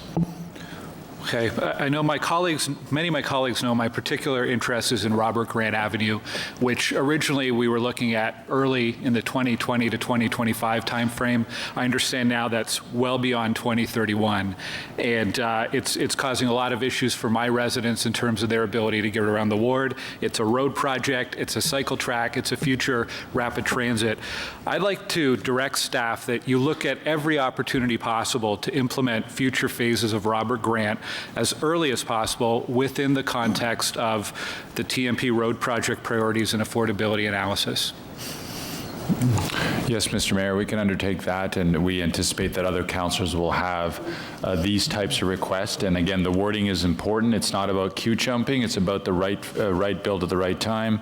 I know Councillor Harder has had discussions with us, Councillor Blais, and so forth. So we anticipate more of this, and absolutely we'll take that as direction and as part of the process, overlaying the official plan review and everything else that our teams are doing. We'll certainly do that. Okay, thank you. I think it's just important to keep every option open so we can work and make sure we're meeting the expectations of residents and also of the home builders in our community as well. Thank you. Great, thank you, Councillor Garrett. That's a good point. Councillor Leeper, please. Thank you, Mayor. One of the discussions we had a lot at Transportation Committee was around the need to ensure that our TMP explicitly recognizes equity. Various groups in the city experience transportation differently, and not every group can be easily reached, consulted in the same way. So I've been asked to see if you would accept the following as direction today. The request is that city staff will include transportation equity measures in the work plan of the TMP update, and the city will establish a working group with community members from equity-seeking groups to develop equity measures. We heard a lot from groups like the Healthy Transportation Coalition, Walk Ottawa, Bike Ottawa. Is that a direction that you'd be willing to take today? Yes, Mr. Mayor, Ms. Chi has done a very good job of including all the appropriate lenses, including equity and inclusion, and absolutely we'd be happy to work with groups. That was part of the plan and the consultation process, so we'd be happy to do that. Wonderful. Thank you very much. Thanks, Mayor. Okay, I think we should also make sure that Chair Blais, as the chair of the Transportation Committee, is aware of that, because I don't believe he's here right now, so you might want to give him a heads up. Councillor Shirelli, please. Okay, thank you, Your Worship. I know from going door to door and from speaking to thousands of people in my ward, one lens that people wish you would put more emphasis on is our older adult plan and how seniors are accommodated when they want to go downtown. In fact, many are saying now that they're afraid of driving downtown because they might hit somebody because of the way we're redesigning everything. So I'm wondering if there is a way to keep that in mind as you go forward. Yes, Mr. Mayor. Again, Ms. Chi, in her background study, has done a long, exhaustive list of all of the policies, principles, values, and so forth. And the old adult plan will be overlaid on everything that we do. We're going to apply all these lenses to the transportation master plan so that we have a clear view of everyone's perspective on that. Accessibility is another one, and so forth. So yes, absolutely, that is part of the plan. Okay, thanks, Councillor Shirelli. And Councillor Brockington, please. Conseiller Brockington. Merci. Même si je sympathise beaucoup avec mon collègue, le conseiller Gower, il connaît Stittsville beaucoup mieux que moi. Il y a quelques projets qui ont été identifiés dans le cadre du plan des transports de 2013, mais la Ville n'a pas eu les moyens, par exemple, pour l'élargissement de la promenade de l'aéroport. Alors, cela ne profite pas du tout aux résidents de mon quartier, mais mes résidents s'en servent, c'est évident. Tout le monde a un projet en cours pour lequel on pourrait donner des instructions personnelles, mais bon. Projects that were part of the 2013 TMP but not built due to lack of fund are addressed or incorporated as part of the 2019-2020 refresh. Do we start from scratch? Does the slate get wiped clean and these projects now have to compete against all the other needs, or do they get carried forward and are still city's priority? No, that's a great question. I'll ask Ms. Chi to go through that process with you, Councillor. Mr. Mayor, the projects, the network that we identified in the 2013 plan are still very valid. Right. So now it's a matter of carrying them through and looking at where growth is happening, and maybe there may be a shifting of the order of some projects, but the network and all the projects identified will be carried through into this next update. Thank you for clarifying that. Thank you. And I have to say, Councillor Brockington, congratulations. The resurfacing on the Airport Parkway, I went on it yesterday, and it's a nice change from the bumpy road that people had to come in when they were visiting our nation's capital. So on item 15, carried. Next item that's been held is Earl Armstrong Road Extension, Albion Road to Hawthorne. EA, Councillor Menard, I believe. Thanks very much, Mayor. I just wanted to raise this briefly today. We had a discussion of Transportation Committee around it. And the reason I'm raising it is the cost implications. It's a $60 million road expansion for about a 4-kilometer stretch. And the way that we spend on new roads or road expansions in Ottawa has been about, it's been about $45 million on average a year. In every budget. And so just to put that in perspective, the Laurier bike lane cost us $1.3 million. The O'Connor Bikeway, 2.5 kilometers, was approved at a price of $4 million. And so, you know, even the spend that we're doing in the current budget on cycling at $7.1 million, this is 8 times the amount of it. So road building is very expensive for our city. And it doesn't cost just to build the road, it costs to maintain the road afterwards. And so we need to make sure that if we're expanding roads or building new roads, that is the right thing to do, and that we're prioritizing things that actually save us money, like walking, cycling, and transit priority. And in this case, we haven't had any commitment yet for, say, a transit-only lane. This includes a widening of Bank Street to 4 lanes in those areas. So I know staff have said that's not yet determined about a transit-only lane in that, and that this is a project out to 2031 potentially. But I would like just to reiterate to staff that if this is happening, it should be focused on areas that save us money in the city, which is focused on transit, cycling, and walking. I know the councilor's done good work to get them up in, but I just wanted to say to Ms. Chi, if possible, when does the consideration for a transit-only lane made? When would that happen in terms of the approval of this?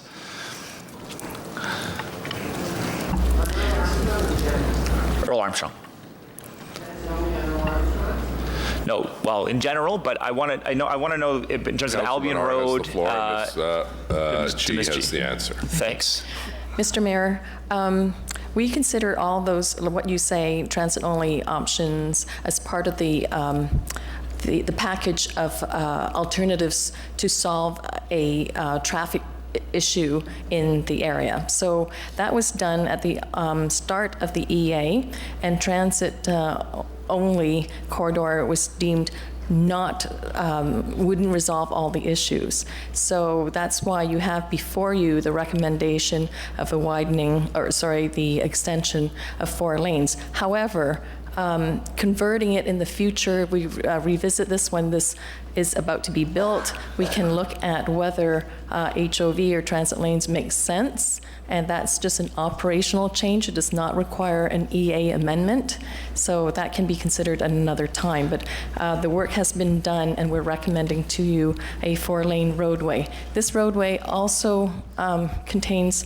other modes, cycle tracks as well as sidewalks, and it also connects the community of Findlay Creek to Riverside South and to the Trillium Line investment at Bowesville and its Park and Ride.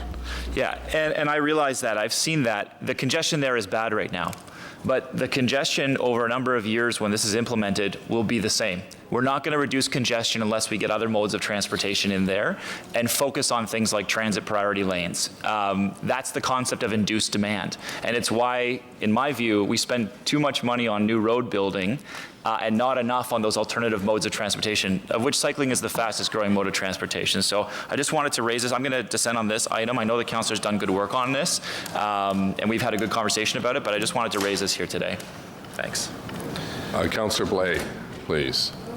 Thank you very much, Mr. Mayor. Just to remind everyone, this is not about building the road today, tomorrow, next year, even next decade. This is to build the road to support the growth that this council has already voted for.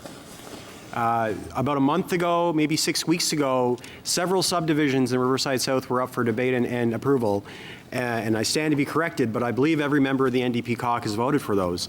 And so this is a road that is intended to service those new homes everyone agreed to build. At the same meeting that they rejected an apartment building closer to the city, which would have reduce the need for having single-family homes further away. So this is complete hypocrisy, Mr. Mayor. This is about future planning to support growth that has already been approved, not about changing congestion today. It is road that is needed to support the thousands, tens of thousands of people we have said, yes, go move there. That's where we want you to live. If they don't want people to live there, they shouldn't have voted for that. Thank you, Councillor. Appreciate that. On item 16, carried. Sorry, Councillor Meehan. I'd just like to address the issue here. I will support what Councillor Blais is saying. This road is desperately needed in the south end of the city. It's part of an arterial route that is going to transport people to Hawthorne and then eventually over to the 417. We did a lot of work during the EA in order to maintain that to ensure that there was a MUP beside it and a bike lane, we got that in. We are in desperate need of bus routes on Albion, on Bank, on River Road, on Limebank. I mean, to suggest that we want bus routes. We desperately need bus routes, but we're talking about this road, Councillor Menard, is not going to happen for 10 years. So I think it's ingenious to talk about having a bus lane there when we can't even put it on the roads that go into the downtown core right now. So I disagree with bringing this up at this point and making an objection to the motion. We need this. It's not going to happen for 10 years, and we've done a lot of work already to ensure that other modes of transportation will be able to use it as well. Thank you, Councillor Meehan. Councillor Deans, please. Thank you, Mr. Mayor. Well, it's interesting that we're having this conversation today as we cross the million mark in the city of Ottawa. This is becoming a large, complex city with multi-transportation needs. And in other terms of council, Mr. Mayor, we have started the term of council with a bus tour so that we can go and see other parts of the city and other people's wards and maybe have a greater appreciation of the demands and the needs in those areas of the city that might be different from the wards that we represent. And I'm going to suggest to you, Mr. Mayor, that it might be a great idea for council to do that this term of council so that we have a great appreciation of the competing demands and the competing priorities throughout this city. This is not a one-size-fits-all city, and the wards are by no means the same with the same transportation priorities or demands. And I think that if we spend a little time together and had perhaps a greater appreciation of the demands in other people's wards, we might make better decisions at this table. So I just suggest to you, Mr. Mayor, that it might be worth planning. Thank you. Thank you. Est-ce qu'il y a des autres questions? Any other questions? So on the motion, carried. Dissent by who? Councillor Menard? Okay. Thank you. Next item is motion to adopt reports. Motion portant adoption des rapports. Councillor Sudds, seconded by Councillor Menard, please. That the report from the Ottawa Community Housing Corporation entitled Ottawa Community Housing Corporation Annual Report and Annual General Meeting of the Shareholder, the report from Ottawa Public Library Board entitled Stronger Digital Content for Public Libraries, Agriculture and Rural Affairs Committee Report 4, Audit Committee Report 3, Finance and Economic Development Committee Report 5, Planning Committee Report 8, Transportation Committee Report 3, and the report from the City Clerk and Solicitor's Office entitled Summary of Oral and Written Public Submissions for Items Subject to the Planning Act, Explanation Requirements at the City Council meeting of May 22nd, 2019, be received and adopted as amended. On the motion, carried, adopté. Motions of which notice has been previously given. Motion dont avis a été donné entièrement. Councillor McKenney, seconded by Councillor King on Glowfair, please. Councillor McKenney. Thank you, Mr. Mayor. Just looking for that now. Here we are. It's therefore be it resolved that Council approve the road closure for Bank Street from Laurier Avenue to Gladstone Avenue and Gloucester Street from O'Connor Street to Bank Street. This road closure will take place on the third weekend of June from 1 p.m. on the Friday to 6 a.m. on the Sunday, 2019 to 2022 for the Glowfair Music, Art, light event, providing it meets the requirements, conditions, and approval of the Special Events Advisory Team. I think this is a very controversial motion. It is. It is carried. Adopté. Merci. According to some. Next, Councillor McKenney, seconded by Councillor Menard, please. Sorry. Is that me again? My understanding is there's a quite a significant change in the motion and yes, revisions. thank you, Mr. Mayor. Yes, we worked very closely with staff, with Phil Landry on the motion, so that it met the approval of staff. What we've essentially changed, still asking that city adopt Vision Zero policy and framework to eliminate all traffic fatalities and severe injuries while increasing safe, healthy, and equitable mobility. However, we are asking that this policy and framework be brought back to Transportation Committee and Council for consideration no later than Q4 2019, and that was at the request of staff. And the last, and therefore be it resolved, that staff report back with recommendations through the Road Safety Action Plan, again in Q4 2019, on the following. So it is at this time now a plan to optimize all traffic safety lights for the safety of vulnerable road users first, transit priority second, and traffic flow third. So that, Mr. Mayor, is staff have agreed that they can come back with a plan that again looks at all areas of the city and where this would make the most sense. That they look at options to eliminate all revert reds. Again, it's looking at the intersections where we have actuated lights and making sure that where we do change those revert reds, it makes sense in that part of the city. That staff develop criteria to eliminate bag buttons. And I just want to briefly, if I can, explain what that is. When pedestrians and drivers actuate a light at an intersection, that's not automatic. If a vehicle is sitting on the asphalt, the light will change. But if a pedestrian doesn't get to the button on time, they won't get across. So this is just so that pedestrians and vehicles are treated the same at actuated intersections. However, staff have asked that they be able to come back with criteria, because there may be some intersections where that wouldn't make sense. That they also devise criteria for the elimination of right-on reds where bike lanes are present. Again, looking at the different bike lanes where they are. In some instances, it might be safer to allow that right-on red.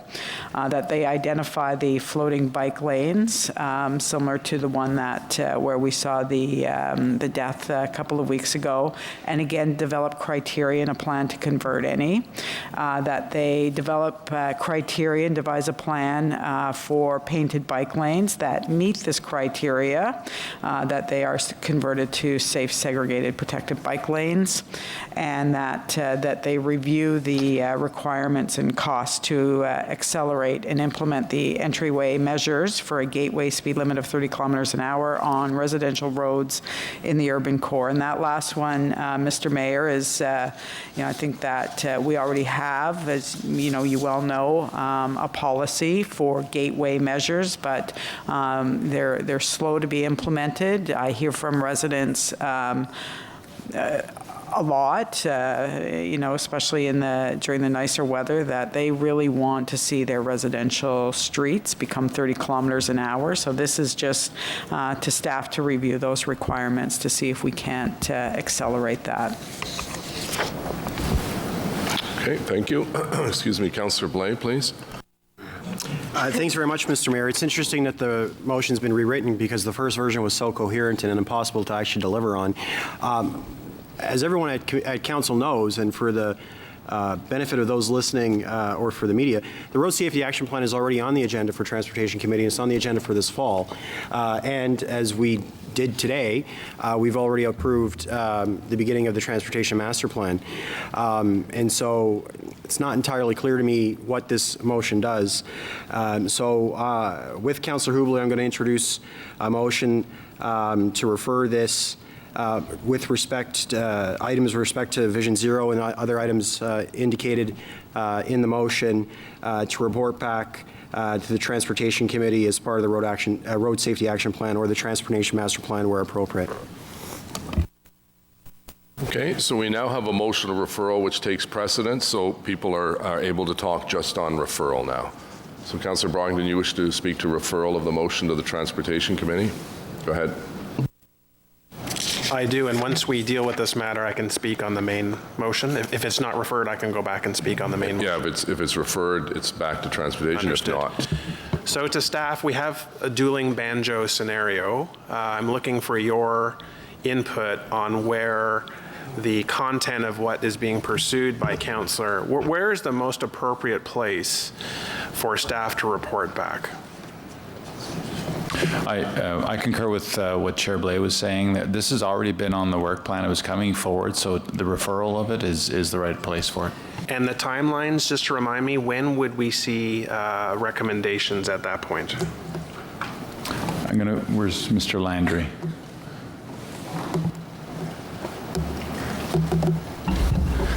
Through you, Mr. Mayor, we're going to be bringing back a report to committee this fall on the Road Safety Action Plan where these items would be addressed. Councillor Brogdon, anything else? Not on this matter. Okay, thank you. On referral, Councillor Menard, please. Yeah, thanks very much, Mayor. I think it's important that people recognize in the motion that's being brought forward by Councillor McKenney, it does say this will be brought to Transportation Committee. That's what it says in the motion, and that was what we discussed with staff when we got approval of the motion in the first place. And so this will go to Transportation Committee, but what we're saying is, as a result of what we've seen in the last few months in our city, and the danger on our roads with regard to cycling, pedestrians, and for drivers, that this be referred to Transportation Committee with a Vision Zero policy, which I understand staff also support. So what we're doing here today, under the original motion, is to pass a Vision Zero policy framework, which staff support, and to refer to committee the other items that we've mentioned here today. So this referral will needlessly delay the actions that were taking place at this point, that we're trying to put forward at this point, and could see more safety, issues across our city as a result of it. So I'd urge you to reject the motion to refer. It'll be referred anyway in the original motion, but it'll come with it a Vision Zero policy that this city should be adopting, which staff support. Thanks. Thank you.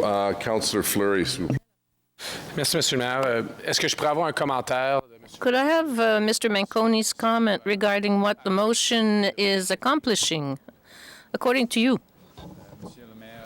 Mr. Mayor. In speaking, I'm going to address what Chair Blais said. We're basically rehashing everything that was planned to do. So in terms of the motion and the go-forward plan is you're committing yourself to Vision Zero, which staff do not have a problem with. But as we've said over and over again, there's lots of details that we need to bring forward to you. You can have any vision, any plan, but if you don't have the tools, the funding, the construct, and the term of council priorities, and the focus, and all those things built into it, along with the Transportation Master Plan, you're not going to be successful. Point number two is I can assure you staff are not stopping on any front associated with safety, with enhancing measures and so forth, and that's why we're open to the suggestions of the councillors. You don't need a motion to do the right thing. Mr. Landry and his team will do the things that you've brought forward. We're all aware of what occurred out in front of City Hall. Mr. Landry, the mayor spoke to us directly immediately following that incident. The councillors did. Mr. Kanalakis did. So we're on it. So the motion speaks to Vision Zero. We understand that. Many members of council have been clear they want that. It is on the work plan. We will do what's outlined there. There is interrelationships to the TMP, as we just talked about in the previous two files. So you need all of those things to align. Otherwise, you'll have a great plan and not be able to execute. And we want to be successful. And I can assure you that some of the suggestions that I've heard, Mr. Mayor, are going to be costly. So there's going to have to be a funding priority put to that. We've just heard about, looking at the right infrastructure being built within the framework. The TMP does that for you, and we do have to overlay the financial situation and the affordability envelope. So thank you for that. Following that component, there seems to be a bit of a gap between what is Vision Zero principles and adopting some of the strategies. Can you maybe comment? I think the goal of the motion is to entrench some of those principles going forward. How is that part of your proposed review or what the chair was discussing? Well, as the general manager that started the first road safety plan many years ago, when Vision Zero was out there and we didn't adopt that brand at that time, I can tell you that in many places, Vision Zero sometimes is just a brand. It's the ability to say you have that, but when you dig into the data, you need to look at what's occurring in there. And I can tell you that traffic professionals and this department always strive for zero. That is the ultimate goal. What we're really committed to is if you're serious about going down Vision Zero, wait for the details to follow on the requirements, the infrastructure, and the funding that you're going to need to push as close to that goal as possible. Okay, thank you. Okay. Merci. Councillor Leeper, please. Thank you, Mayor. This morning, I think it was reported that 2 more cyclists were hit, one at Laurier and O'Connor. It is important that as staff go away to do their work, or rather continue to do their work, because I know they've been working on it already, towards some kind of a road safety action plan, we have the opportunity this morning to provide them the clear direction of what we want to see in that road action plan. And passing Councillor McKenney's motion today will establish that clear direction is a Vision Zero policy and framework to... Sorry, Councillor, we're on referral. You have to so I'm suggesting that we should not refer it. Councillor McKenney's motion is that we should eliminate all traffic fatalities and severe injuries while increasing safe, healthy, equitable mobility for all. And then it sets out several criteria that we expect to see in the fall in a safe roads policy that are Vision Zero. There is no reason to refer this to Transportation Committee. I would suggest the compelling reason today is that we need to provide staff with that clear direction that we don't just want to see a road safety action plan in the fall. We want to see a real Vision Zero plan, and we have very specific things that we expect to see in there. There is no point referring this motion. This motion sets out, if you will, the terms of reference for staff's continued work on the road safety action plan through the course of the summer. I'll be voting against referral. I want this strong direction on staff's plate while they do their work this summer. Thank you. Thank you, Councillor. Councillor Eglin on referral, please. Thank you, Mr. Mayor. Just, Mr. Manconi, going to the motion that we're considering referring, the first be it resolved, which is that the city adopt the Vision Zero policy and framework. If we voted on that today, as is being requested by the mover, as opposed to referring, what does that do to your job, so to speak, going forward with the report you're bringing around the road safety that was started when I was, or the impetus of it was when I was the chair? So what does that, how does that change what you're going to do in the fall if that motion is successful? If that first piece was approved, to be blunt, absolutely nothing, because the direction's already been set to come back. And as we've said in our previous dialogue, all these things were going to be considered irrespective of the motion or no motion. So we had direction from the previous Transportation Committee to come back with this plan. We're going to do that. So as I said earlier, if you adopt Vision Zero, you're adopting the brand, but we need to come back and tell you the tools and the resources and the scope and scale of what you need to be successful in that. Otherwise, you'll just have a brand with no tools to execute.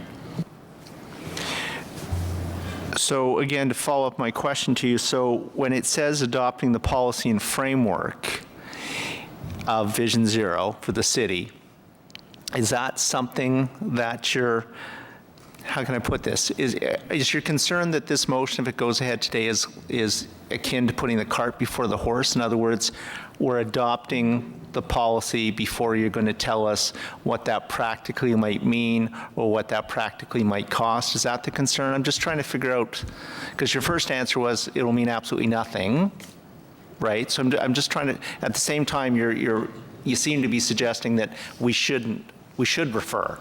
So I'm just trying to figure out, is your concern that there'll be an idea adopted without the framework, kind of like an architect's plan without the actual foundation in the ground?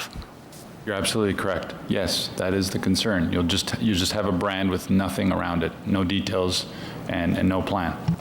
So when you come... Councillor, just get back to referral. We're on referral. No, I understand, but I'm trying to figure out, Mr. Mayor, what the impact of the referral is going to be. The answer to that, Mr. Manconi, is the impact of referring or not referring. I understand you support the referral. It should be taken in a holistic approach as opposed to piecemeal. That's correct, Mr. Mayor. Okay. And do you feel that way, Mr. Manconi, about the whole of the motion? In other words, are there things in the motion that you think could be done now and parts of it referred? I would refer the whole motion, but I'm assuring council that if there's things in here that we can do now within existing resource allocation, we will do. We haven't stopped. We'll continue to do these things, but there are some very significant things in here that have cost implications, and we need to report back to you so that we can be successful, hence the referral suggestion. Okay, thank you. Thank you. Councillor McKenney on referral, please. Well, I'm going to speak against referral, obviously. I think that, we've been talking about a Vision Zero policy and doing something at the city for the 4.5 years that I've been here. And like many other things we do here, it's a lot of long-term pain for no gain. And this is what a deferral is going to do. It's going to send a message to all road users. This is about drivers, passengers, motorcyclists, cyclists, and pedestrians.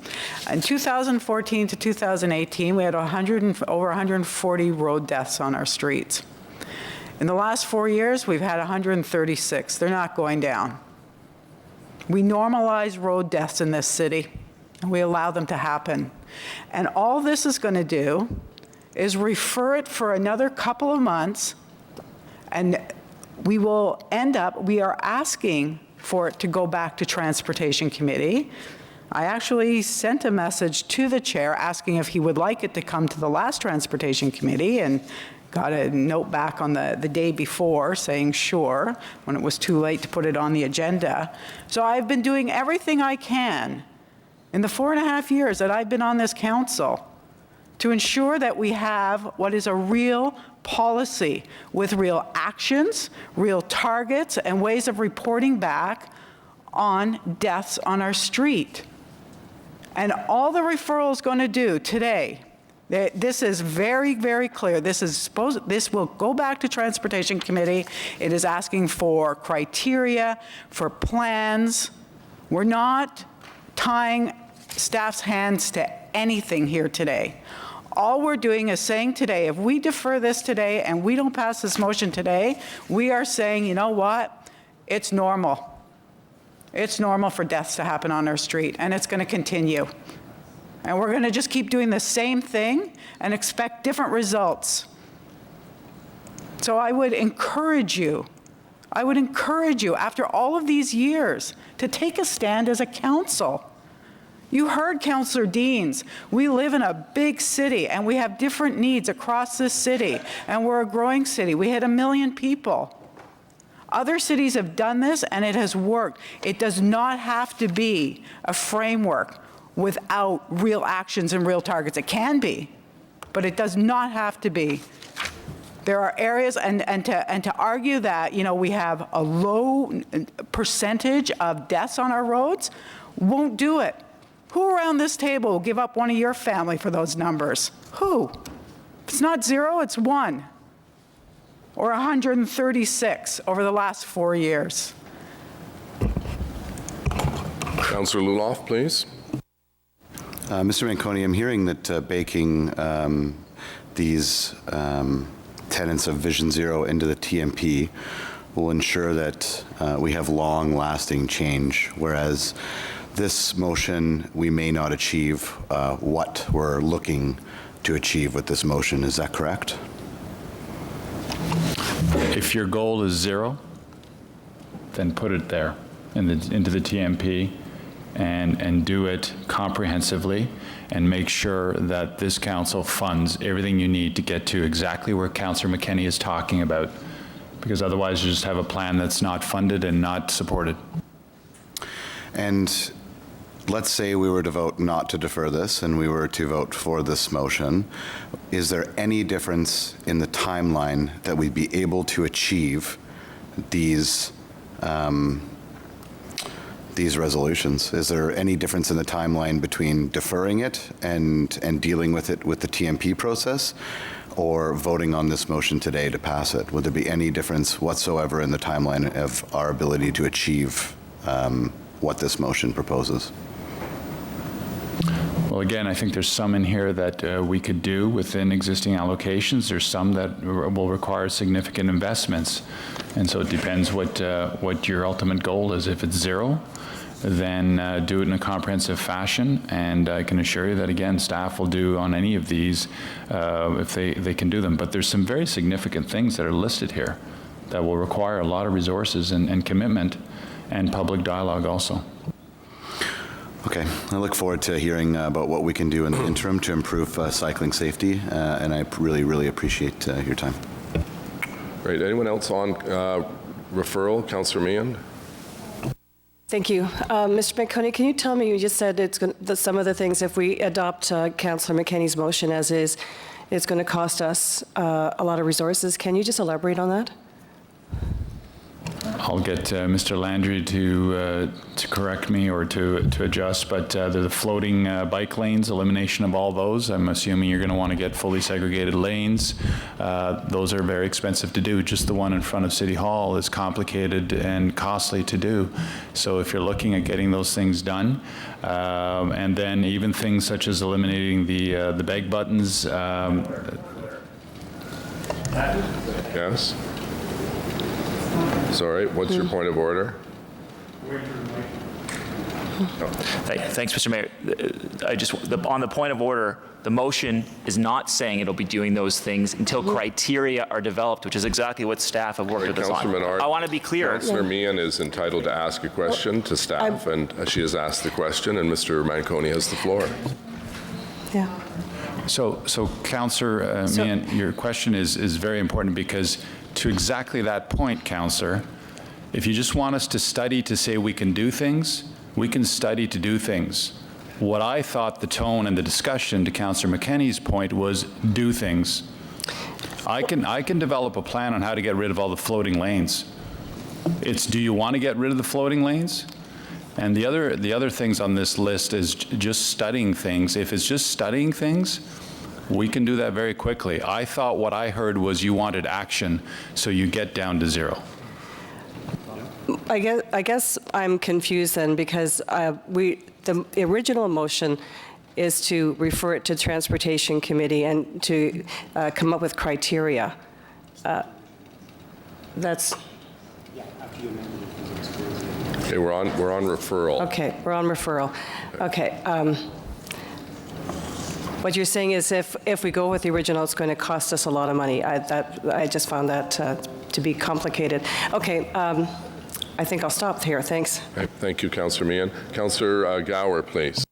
I just wanted to ask, I think some of the confusion is this is a very different motion being presented today than the notice of motion from the last council. Is it possible to get the be it resolved? I know this is on referral, but it's on referral from the original motion, and it's very unclear to me now what this new motion that Councillor McKenney has introduced. Is it possible to get that up on the screen? I know we're looking at referral now, but I think there's a lot of confusion as to which version of this motion we're discussing here. I don't know if we have the original motion by Councillor McKenney, because this one is substantially different. I saw both of them up in my office, but I don't know if we have it available on the screen, so we'll look for that. Anyhow, as a statement, I'm very supportive of Vision Zero. I also know that Mr. Manconi and his team are already on the road, pardon the pun, to implementing a lot of the initiatives. I don't think they get enough appreciation for the work that they do. I also know the number one email issue we get from residents is around road safety and traffic safety, and I'm going to be voting against deferral because I think we need to be looking at every option available to accelerate and have more options in order to address concerns of residents and have a proactive approach to making roads safe.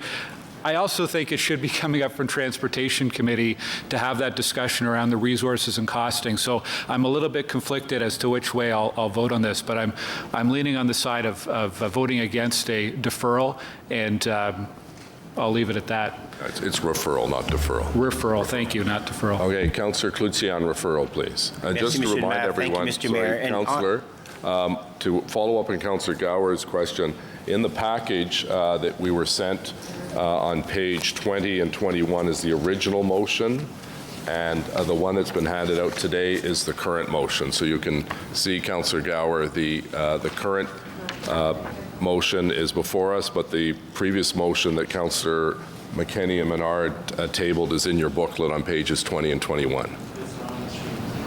No, I know it's not on the screen, but I'm just telling you it's available in print edition at this point because we have the motion we're dealing with on the screen right now.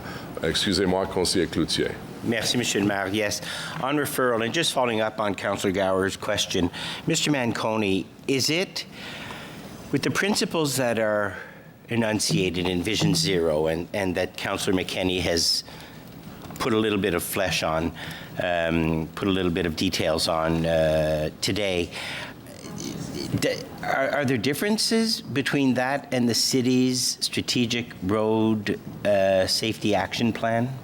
Or does it encompass the Vision Zero principles? The current plan certainly grabs a lot of the Vision Zero principles, and in some cases even surpasses it. But it's aligned to those principles, which is, again, Vision Zero is a worldwide brand that is fundamental to Transportation Safety 101. Professionals like Mr. Landry and his team, and that's why, by the way, they get into very intense dialogues with you folks on when you want things like unwarranted stop signs, speed zone change, because in their professional training and in many cases when they become professional engineers, safety is at the top of the list. And all those principles of striving to zero deaths, zero injuries is what they're trained in. Okay. And of course, the consultations and the funding discussion that has to be done, and this is on referral, would be done at Transportation Committee and within the budgetary process. That's correct. When we're successful as an organization, we bring the right policy discussions to the right standing committee. We have those debates and those discussions. There's support, moves through council, then gets prioritized in the corporate budget priority setting framework, and then you have success. Thank you. Councillor King on referral, please.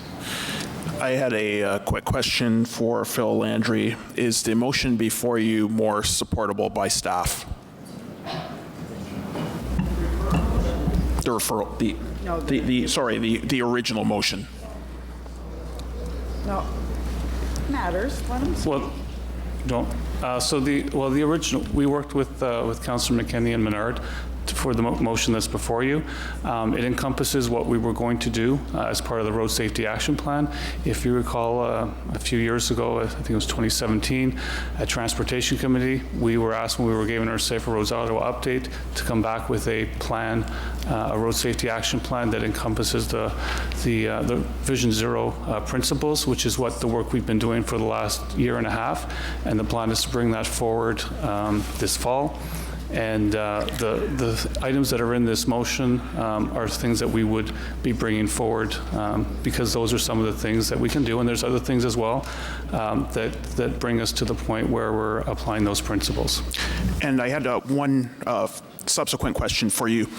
Does staff see Vision Zero as a brand or as a philosophy, as a set of principles or a brand? Well, that's really straying from referral, Councillor. And Mr. Manconi has already indicated that Vision Zero, without any money attached to it, is a brand. And there's no money attached to this motion. Okay, anyone else on referral? All right, I'm going to give some comments on this. This is a good example of drafting policy on the fly. If you look at the original motion, it was riddled with mistakes, suggesting we break provincial law, such as the beg button issue. Beg buttons are a requirement for accessibility of Ontarians with Disability Act. We can't simply get rid of beg buttons, as was suggested in the original proposal. There's not one reference to dollars. I'm sorry, but we have to, as a council, take into account the fact that these items are going to cost money. The reason I'm supporting referral is because we need to have the staff put some time together, put some effort together to find out what the costs are. I'm told by staff the cost to address provisions protecting cycling infrastructure in the motion ranges from $125 million to $575 million over the next 5 years. The question is installation of flex stakes. It seems like a simple idea. The original motion wanted all flex stakes at painted bike lanes within 3 weeks. That's 300 kilometers of bike lane, 7,200 hours to install at a cost of $7.5 million. So I am urging you to vote for referral. Some of the same people pushing this are always the great advocates of public consultation. There is zero public consultation by bringing a motion to the floor of council, particularly when it changes significantly from the moment it was tabled 2 weeks ago to today. How is that fair to allow the public to offer their comments? How is it fair unless we refer this back to transportation for the public to have a say and for the staff to actually get their head around this ever-changing motion? So I'd urge you, out of respect to our staff, to vote for referral to where it should take place at committee, where the public can have an opportunity to speak, where the staff, quite frankly, are already doing most of what is being proposed. And I disagree with those who say, you know, for 4.5 years we've done nothing. We have set a record in cycling infrastructure in this city by investing $80 million that members of council voted for, and I support it wholeheartedly. $80 million of tax dollars that have gone into cycling. Can we do more? Must we do more? Of course we must do more. One death is too many.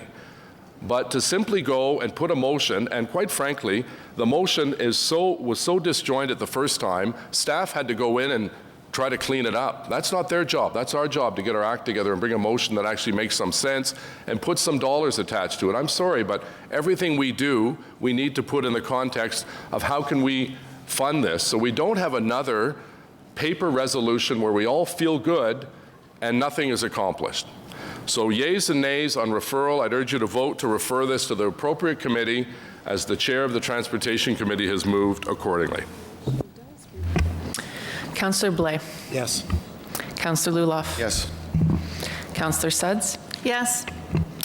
Councillor Fleury. No. Councillor Gower. No. Councillor Eglai. Yes. Councillor Brockington. Yes. Councillor Menard. No. Councillor Dudas. Yes. Councillor Harder. Yes. Conseil Cloutier. Oui. Councillor McKenney. No. Councillor El Shantiri. No.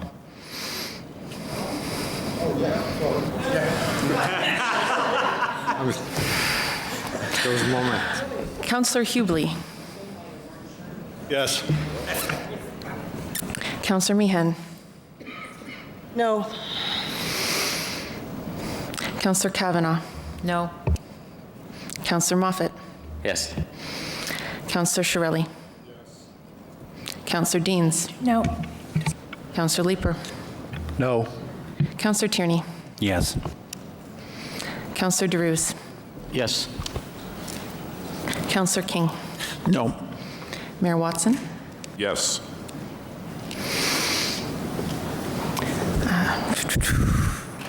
15 yeas, 9 nays. Okay, so that motion carries. Next is a motion by Councillor Leeper, seconded by Councillor McKenney, that's been given previous notice on. Councillor Leeper, if you'd like to introduce your motion, please. Thank you very much, Mayor. And as we've just discussed at length, the Vision Zero, the infrastructure that we need in the city in order to protect cyclists is not going to be cheap. We have an opportunity with the funding that the federal government has made available on a one-time basis, $57 million in one-time gas tax increase, to make a real dent with respect to cycling infrastructure in the city. Again, 2 more cyclists were hit this morning. There was a cyclist who was hit in my ward on Parkdale in an area where there is no segregated cycling infrastructure whatsoever. The gentleman was killed in my ward at the Sir John A. Macdonald Parkway. Somebody was killed recently just outside of City Hall. It's too much. We know what we need to do in order to protect cyclists, and if we are serious about doing it, then we as a council need to allocate resources toward it. And my motion is asking that we allocate resources toward it. This is a real action that City Council can undertake to do today.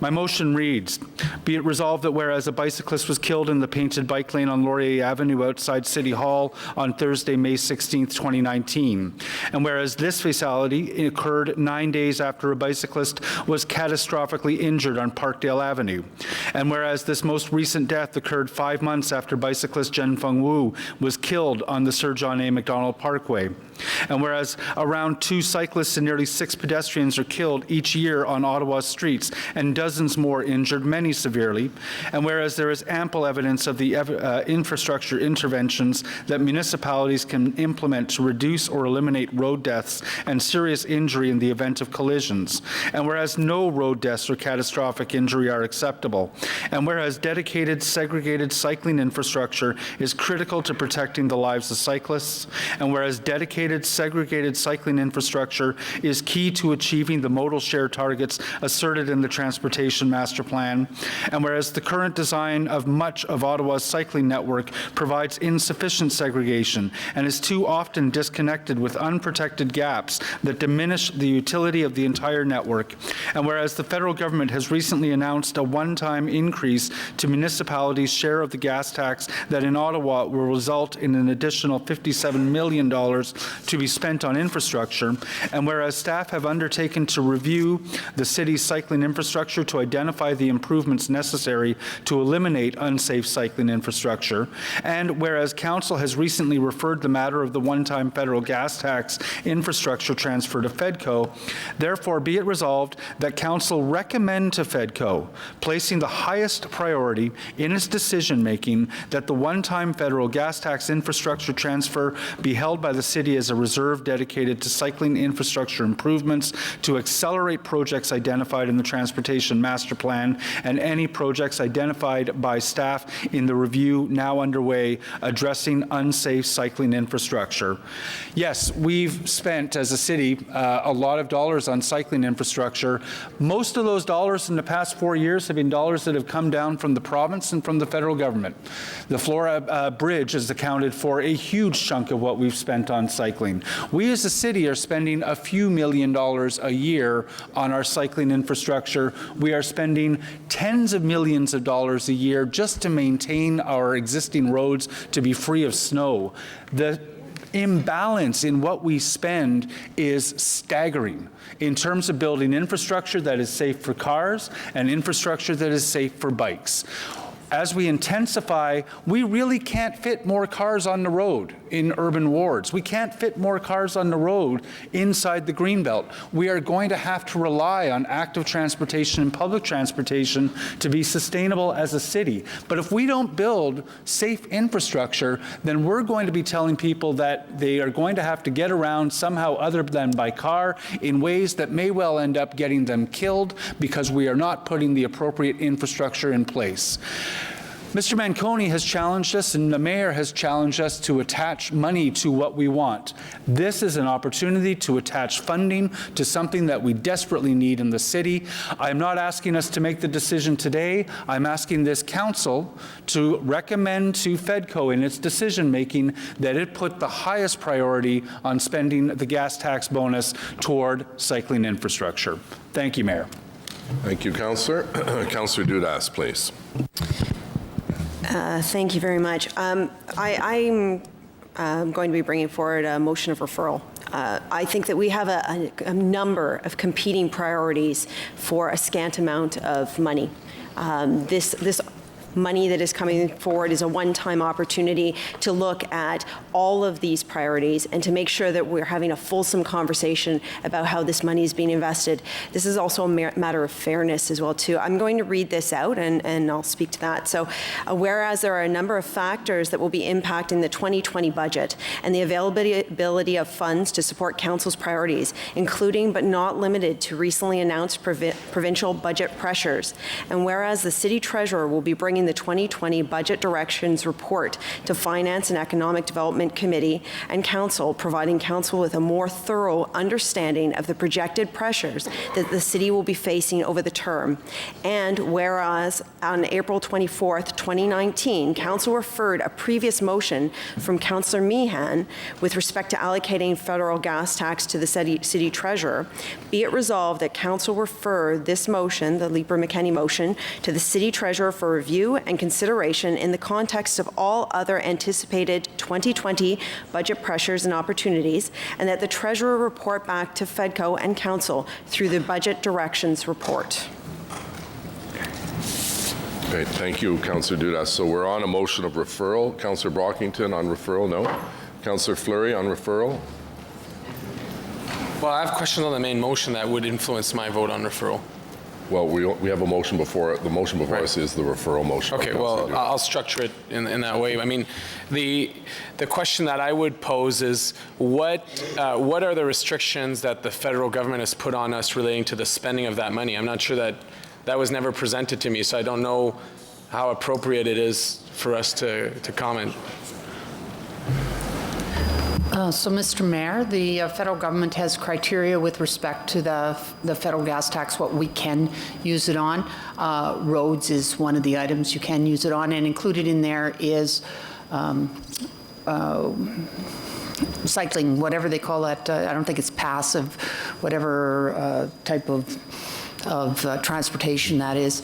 And so both are eligible. There's a number of other items as well, but it's quite limited, actually. You can use it on sewers, and you can use it on water, you can use it on a variety of things, but typically the things we would use, we would want to see gas tax used for, would, recreation facilities and so on. Those aren't eligible. So we do have a list, and I'd be glad to share that with any member or councillor. Why don't you send that around? I will do that, sir. Okay, merci. Anyone else on referral? Okay, yeas and nays have been called on referral. This is the, just one moment. I'm glad Councillor Dudas and Luloff mentioned we did vote on a similar motion from Councillor Meehan to put it, she had a motion on roads, I believe, to put that back to Fedco so we can deal with it in a holistic fashion. The challenge we have, of course, and the reason I support referral is because there are many pressing demands on that $57 million, and we have to allow our treasurer to have the time to digest the many changes that are coming from the provincial government before we're able to set our budget targets. So I think the prudent thing to do is to do exactly what we did last time, which I think was a unanimous vote, and refer this request into the process that the treasurer is leading that will eventually come to Fedco and Council. So yeas and nays have been called to refer this matter to the treasurer. Councillor Blais. On referral, yes. Councillor Luloff? Oui. Councillor Suds? Yes. Councillor Fleury? Oui. Councillor Gower?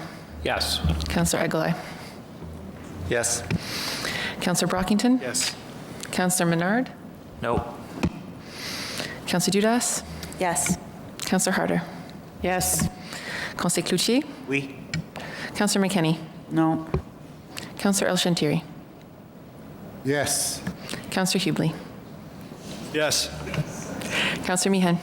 Yes. Councillor Kavanagh? No. Councillor Moffat? Yes. Councillor Shirley? Yes. Councillor Deans? Yes. Councillor Leeper? No. Councillor Tierney? Yes. Councillor Drews? Yes. Councillor King? No. Mayor Watson? Yes. 19 yeas, 5 nays. Okay, thank you. Next are motions requiring suspension of the rules of procedure. Motion exigeant la suspension des règles de procédure. First one is by Councillor Hubley, seconded by myself with respect to a 2019 fare freeze for OC Transpo. The reason suspension is required is because the printing of the passes and so on have to take place shortly. So on suspension, carried. So Councillor Hubley, if you'd like to introduce the motion, please. Thank you, Mr. Mayor. And this is one that we talked about at FEDCO. So I'll read it out. Whereas Council on March 6, 2019 directed staff to report back on any potential delay of LRT Stage 1 launch date and report back to the Transit Commission and Council on how the remaining transit fares could be frozen and funded to correspond with that future launch date. And whereas staff provided information at FEDCO, the FEDCO meeting of June 4, 2019 that indicated the delays by RTG in delivering the Confederation Line project mean that the O-Train Line 1 will not open for transit customers before July 1st, 2019. And whereas the Transit Commission does not meet until June 19, 2019, therefore be it resolved the rules of procedure be suspended to permit the introduction of the following motion. Whereas Council on March 6, 2019 approved the 2019 budget for OC Transpo, providing for fare increases on July 1st, 2019, and whereas Council on March 27th, 2019 approved a reduction in the price of taxi coupons for Transpo customers to take effect July 1st, 2019, and whereas staff provided information at the FEDCO meeting of June 4, 2019 that indicated that delays by RTG in delivering the Confederation Line project mean that the O-Train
following the opening of the O-Train Line 1 to transit customers so that all technical and operational requirements are met.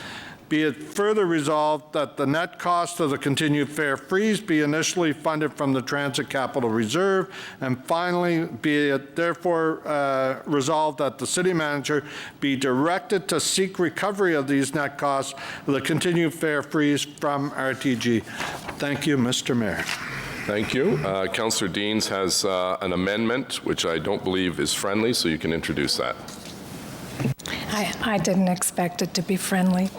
The amendment is that city staff report back to the Transit Commission and Council on the feasibility of implementing a fare reduction for transit riders effective September 1st, 2019, with the cost being deducted from RTG's payment, and that the fare reduction should be commensurate with the reduction in service reliability and remain in place until such time as Phase 1 LRT is fully operational.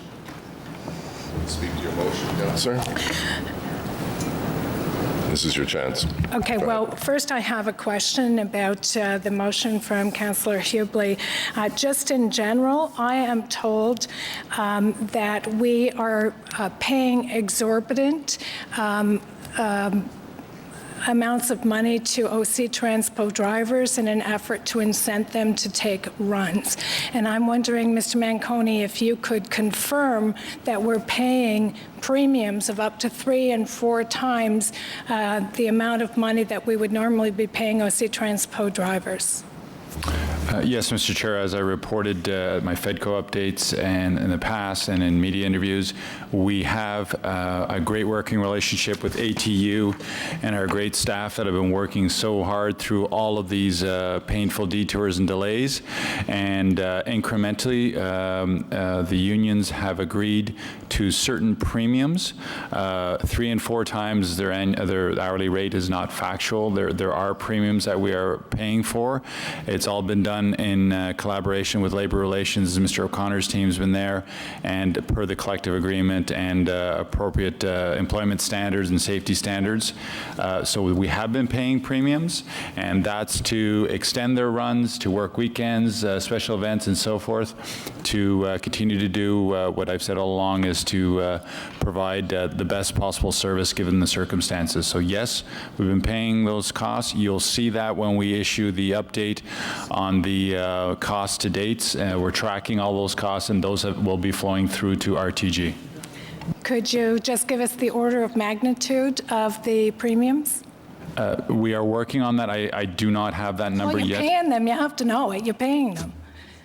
So how much are you paying? Like, I'm told you're paying 10-hour shifts for 3 hours of work. Is that the case? Councillor, we are paying appropriate premiums, and we are, for example, we have to do what are called double bookings because we've had the delays, and so we've had to pay operators to come in on a weekend booking so they would get their weekend rate. I apologize, I don't have my hourly rates in front of me. So rather than in a weekday hourly rate for when you come in and book work on your own time, we pay you the Saturday rate. So there's a premium attached to that. And there is a lot of misinformation out there. I know we have people leaking documents to the media. I just had a discussion with one of the reporters right now, and I said, if you've got documents or 3-4 times the rates and you want to share that with me, I'll gladly comment on them. But we're paying per the collective agreement, and where it's appropriate to give additional premiums in collaboration with Labor Relations and collective agreement rights, we're doing that. So 3-4 time hourly rates, I don't believe we're doing that. If we are, I haven't heard about that, and I will certainly look into that for you. Thank you, and I'd appreciate an answer as soon as possible on that. Well, Mr. Mayor, just to speak to my motion on the reduction of transit fares, let me just say that we have heard loud and clear from our General Manager of OC Transpo. He has acknowledged that the transit system has become unreliable. And I would say to you that the very principle of fairness would suggest that we should not be charging full fares for a partial or unreliable system. I, like many people around this table, I'm excited about LRT. It's fundamentally going to change the way we move around the city, and I think in the long run will be great for the city. But unfortunately, while OC Transpo has been so caught up in the challenges around delivering LRT, it seems that someone has forgotten about our customers, the people who ride our transit system every day. And I don't think, Mr. Mayor, that we can assume that we can keep taking our customers for granted and they will just stick with us. They are fed up. They are supplementing their transit fares with Uber fares and taxi fares. They're losing time at work because they're late for work because of the unreliability of the system. It's costing them money.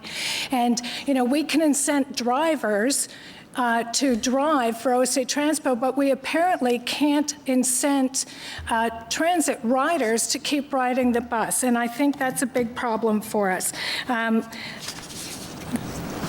This is a major problem with no fix in sight, and to me it's completely unacceptable that we don't have a plan B. We're in a situation right now where we don't have enough drivers, so we can't offer more service. We don't have enough buses. The system is becoming less and less reliable, and frankly, I'm in a position right now, I don't know if others feel the same way, but I'm rapidly losing confidence in the timing of getting this thing up and running anytime soon. And I don't know how long we can just expect our customers to stick with us if we don't show them some respect. Some people might say it's pandering to our riders. I would tell you it's showing respect to our customers, and they need to be shown a little respect right now.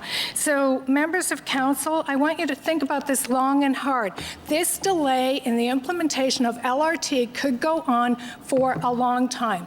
Do we want to open a state-of-the-art LRT system and have dramatically reduced our transit rider base? Because that is ultimately what will continue to happen if we don't either provide better service, which I don't see how we can at this point, or we don't show our customers some respect. And, you know, what I'm asking you to do is send the bill to RTG, the very same principle upon which Councillor Hubley and Councillor and Mayor Watson are asking for you to freeze transit fares. I don't think that goes far enough. But if the delays are caused by RTG's inability to deliver a system, then they should pay the cost of us maintaining our customer base. And that is what this motion is for, so I'd ask all members of council to support it. Thank you.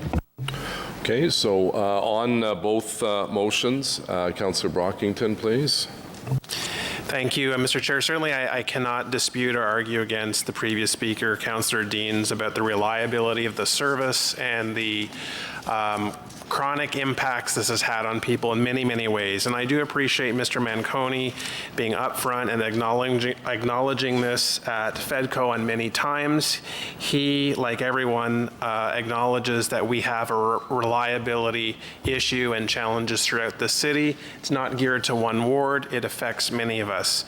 A fare reduction won't improve reliability challenges. It perhaps will further acknowledge the pain that has been suffered by many transit riders, but I think it can potentially harm the city and the Transit Commission going forward, because I think it's a giant wish to think that a judge at some point is going to agree that all the costs that we're sending to RTG are going to be paid by RTG. I think a judge will say on a reasonable grounds argument, a fare freeze is much more reasonable and likely to be paid for by RTG due to the delays than a fare freeze. And correct me if I'm wrong, Mr. O'Connor, but was there not an opinion shared with council on the feasibility of a fare freeze? Are you able to comment at this time? Mr. Mayor, it was with regards to the proposed fare reduction. Yes, the member's correct. Can you remind council what your advice was on that matter? We worked with external legal counsel, Mr. Mayor, and ultimately and I'm trying to summarize it down to one line, is that if council does do something like a 30% reduction, it would have an extraordinarily low probability of success for us getting that money.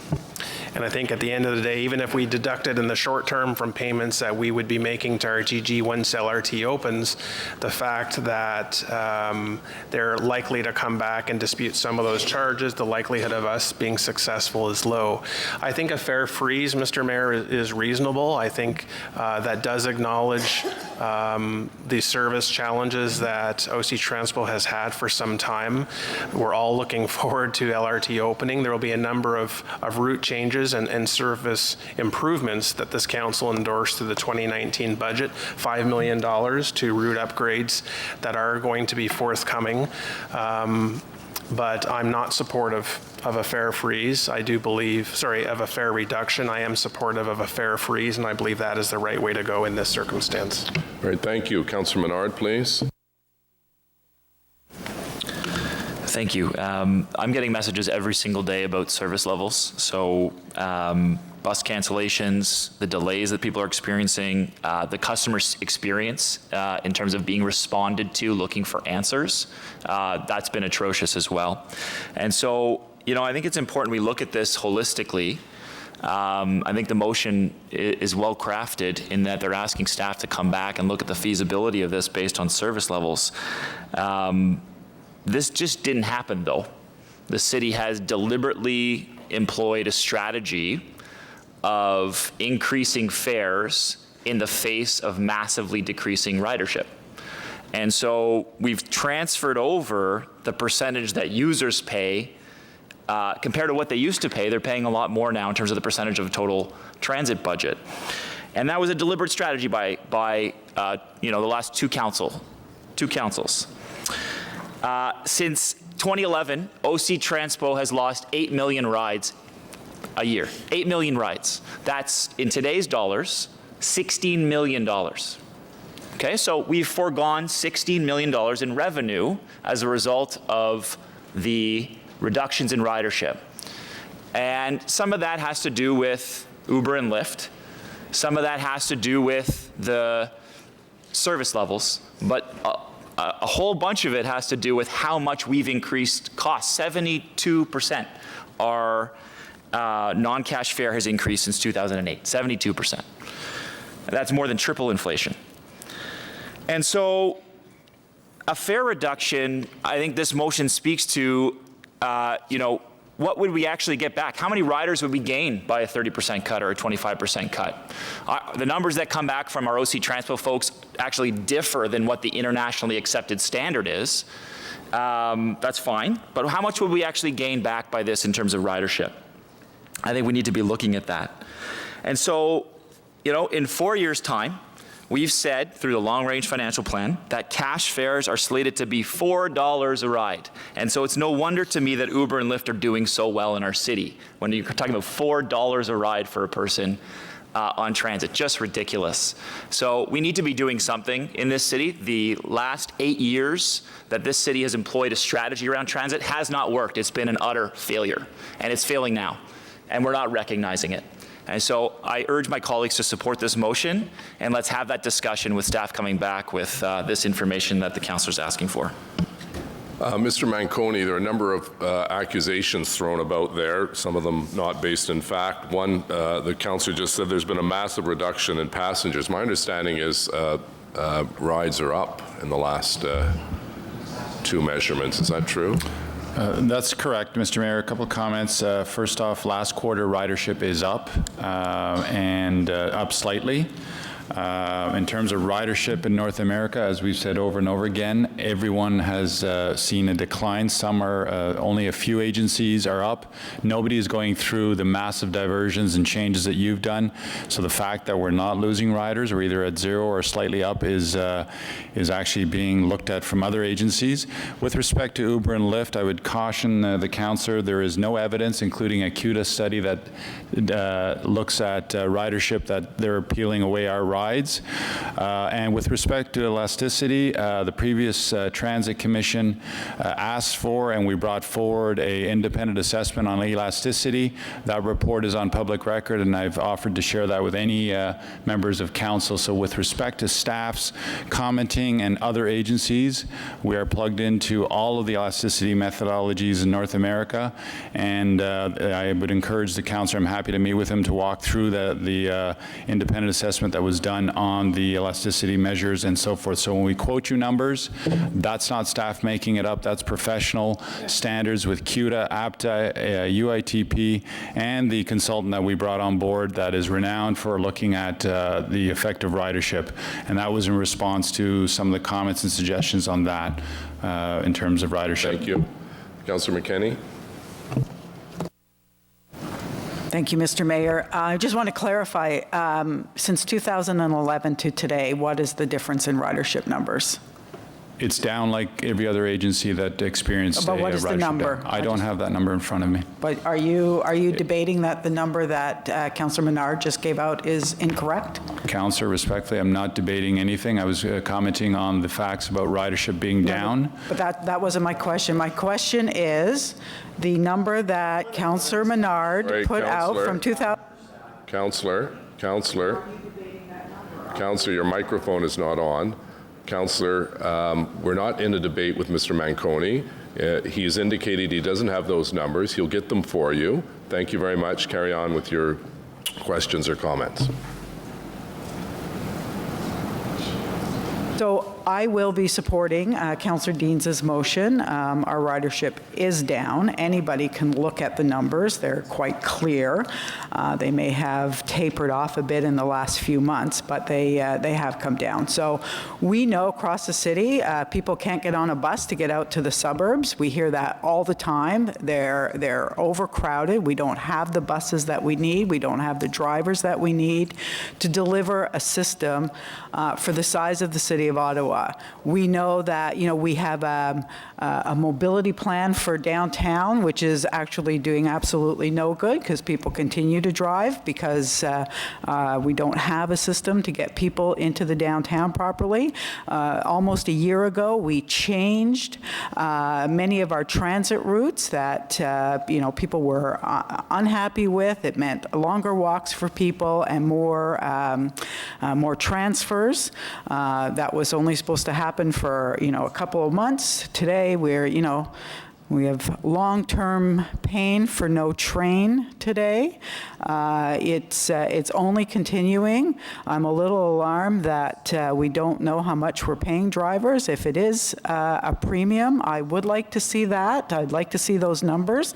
As a council, I think that we have to make sure that we are operating and overseeing a system that is fair, and I want to know what those numbers are. I think that there is an elasticity. We know that the more we raise fares, the less people will take transit, especially in a time like today when, in your own words, it's not reliable. It's not the system that we need for a city of this size. Let's get more people on our transit system. This motion is simply asking, as everybody around here wanted to see earlier, for you to report back on what the feasibility is of implementing a fare reduction. What does that look like? What would it cost? And let us decide. So I will be supporting this motion, and I hope that any of my colleagues who are also hearing from very dissatisfied transit riders, that they will as well. Councillor Cloutier.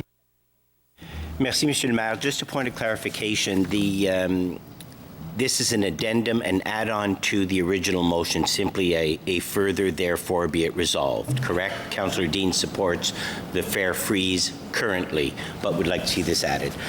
Got it. And just to follow up with comments from Councillor Dean, Councillor Menard, Councillor McKenney, I don't know how the main issue that we've heard in all our wards in the last year is the reliability issue.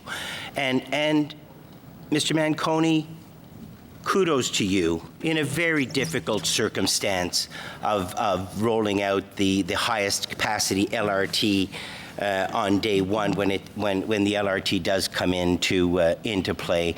How you've kept our 300,000 people in this city, in the large geographic area that it is, and how you've kept it moving with detours, with coordinating with the MTO on the Queensway. You have done an admirable job, and I thank you for it. I appreciate it very much. There are difficulties. Our staff, our legal staff, will be recovering those costs with RTG as best they can, and within the contract that we have signed with RTG, and that we have sought to improve on phase 2. And I will note again, the councillors around this table who voted against phase 2, who voted against further investment in the LRT when we passed that on March 6th around this table. My point is, a reduction, given that we have heard the service difficulties that we've had, and as per the contract, the premiums, the labor issues and the premiums that have to be paid within that union contract so that we can maintain service as best we can in this difficult time of transition. My point is, I don't know how a 30% reduction in fares that would, we've discussed elasticity, increase ridership, how that improves service. And that is what we have heard the most from our customers. The buses are full, the detours cause some delays in some routes. How would that improve it? There is no basis for that. There is no basis in the contract for recovering those funds from RTG. And so while I will I don't know how we will vote for this. I will support Councillor Hubely's motion for the fare freeze. The fare reduction takes us down a path that is not one of sustainability, that is not one that improves service to our customers, and is not one that where those funds could be recovered. And so on that basis, Mr. Mayor, I have no question, but I appreciate the opportunity to have commented. Merci, Conseiller. Councillor Kavanaugh, please. Thank you very much. I appreciate the efforts that are being made in terms of putting out an olive branch to our customers out there, but it really is a consolation prize. And what they really wanted, what our customers have been saying, is the service. And we're just trying to soften the blow because we've got problems with our service.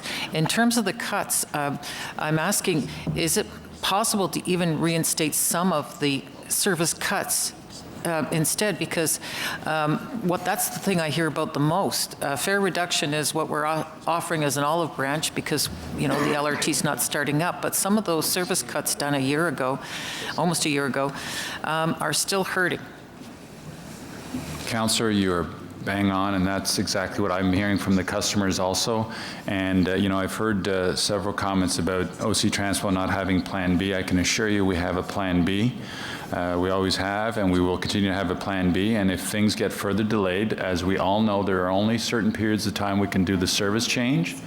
The Plan B, because I've heard it loud and clear from every single councillor that has had two things happen: either the original rollback of the routes for the delay, and also the $5.1 million investments. So the plan that we have mapped out is, if there are further delays, we are looking at rolling those routes back in, and we're also looking at putting the $5.1 million enhancements or portions of that in, or substituting other areas.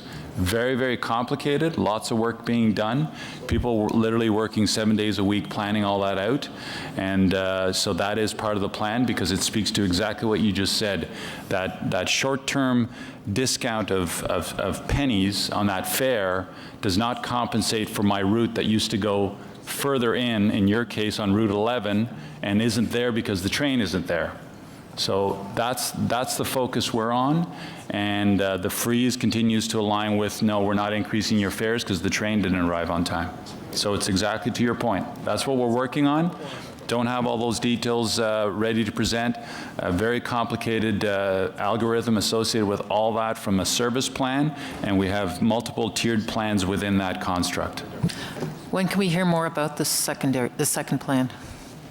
As I said in the past, Mr. Kanellakis and I are working on what is the date from RTG on the RSA, and depending on that, we either flow through with trains in service with modified bus network, or we go to Plan B.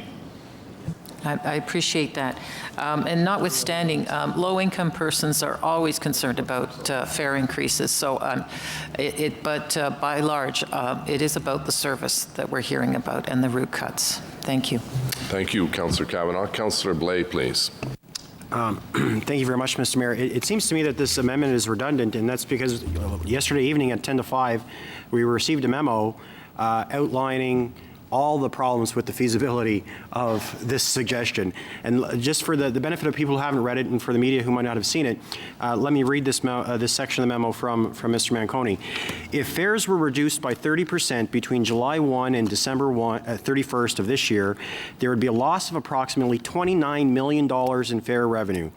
As a result, a funding source would need to be identified to replace lost fare revenue for OC Transpo's budget. Any fare change other than the pause in the established plans would take approximately 2 months to deliver because of the technical requirements to configure the fare sales and control systems. Consideration would need to be given to how long the reduction would continue and at what point it would end. If there were any reduction in the base fare revenue budget of for 2020 and beyond, there would be negative implications for the affordability plans for future transit projects as set out in the long-term financial plan for transit. And the legal opinion. The proposed fare reduction has been reviewed by the city clerk and solicitor in consultation with the city's external legal counsel. It is their considered opinion, which during the LRT debate we heard was at no less expert, that a claim against RTG for lost revenue associated with a deliberate policy decision to reduce fares has an extraordinarily low probability of success. And that last part of the sentence is in quotes.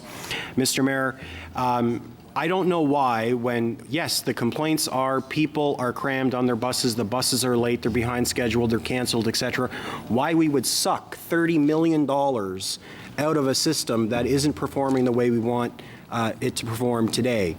I would much prefer my bus to show up on time and to get me to where I'm going on time than to save 30% on a $1.16 or 116 is $4. We're not going to get to that point until the train opens. We've said that, we've heard that. Mr. Manconi has been very clear about that. We're working very hard to try to achieve that. So that giant sucking sound we'll hear if this gets approved is money that could otherwise be invested to improve service later, keep taxes or fares low later, to provide very little or no value today. I won't support the amendment because we've already got the feasibility information from OC Transpo. I don't think it needs to be considered a transit commission because $30 million is a lot of money. It's money we don't have. Thank you very much, Mr. Mayor. Thank you. Councillor Fleury, please. Merci, Monsieur le Maire. I sense a lot of frustration by all involved, and certainly it's an echo of the customer experience and the issues relating to service and reliability. I think there's one common thread here. It's our frustration to not see the LRT open. Once the LRT is up and running, we'll have the zones for the buses, which will simplify a lot of the issues that we have today. I think the challenge that I see is the following. If I in some ways, the emotional side of me wants to agree with Diane, but the real and responsible thing is to keep the course and to really push to an LRT opening, and here's why. Mr. Manconi, out of $600 million, your budget's around $600 million, how much comes from the fare? Approximately 50%. So no matter how we skin this, that you be a taxpayer or a user, you're paying for the service. There's a sunk cost into the service. So to me, then the argument goes, well, do we consider or do we try to recoup the cost from RTG? And I'd like to hear from Mr. O'Connor on that. Mr. O'Connor, today, under our current provisions relating to the delays, are we in strong legal position relating to enforcing what council's intents are relating to the delays and recovery of costs? Mr. Mayor, I'm going to allow the Deputy City Solicitor to nuance that question and answer it appropriately.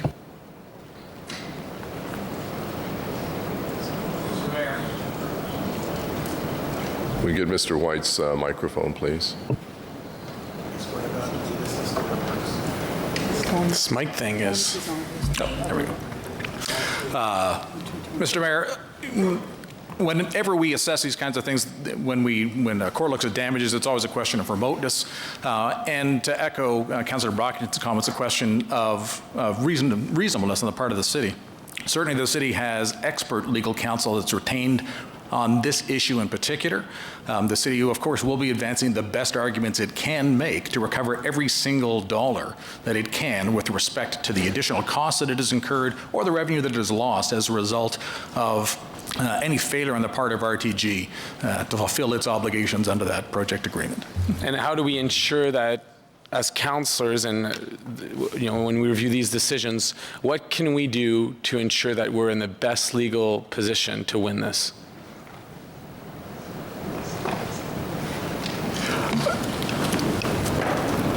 To repeat that, what, as I say, with respect to Councillor Brockton's comments, is to be reasonable.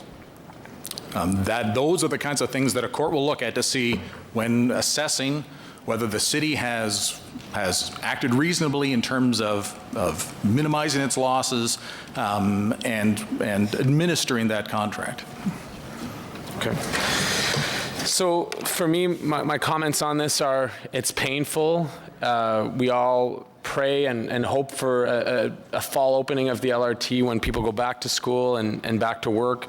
I know we all do, and that would be kind of the grace in all of this. But for the time being, we don't need to weaken our position in front of the courts relating to RTG. And if we were to keep the cost into OC's hands, well, it's the same person. So I think, we need to be coherent, and we need to work together to support OC so that they can increase the reliability until the LRT opens, no question.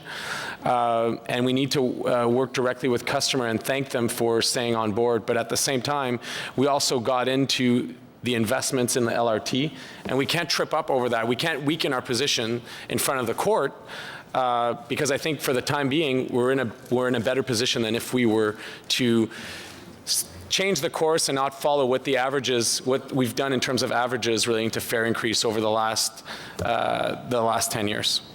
Merci. Councillor Meehan, please. Thank you, Mr. Mayor. I feel for the people taking the bus in Ottawa and those who need to take the bus in Ottawa.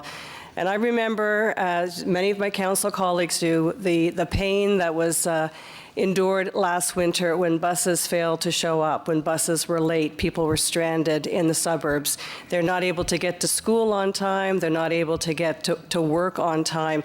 The uncertainty that so many people in this city face every morning when they get up is admirable, because they've been putting up with a lot for a long time. I would love to support Councillor Dean's addendum to this motion and decrease fares. I think that I agree with her that the citizens in this city who rely on transit need to be shown some love. But quite frankly, what they need more is a reliable transportation system. And asking them to wait again, and quite frankly, I don't believe the estimates that the train's going to be running this fall. I am scared to death that we are going to be facing the same situation this winter as we were.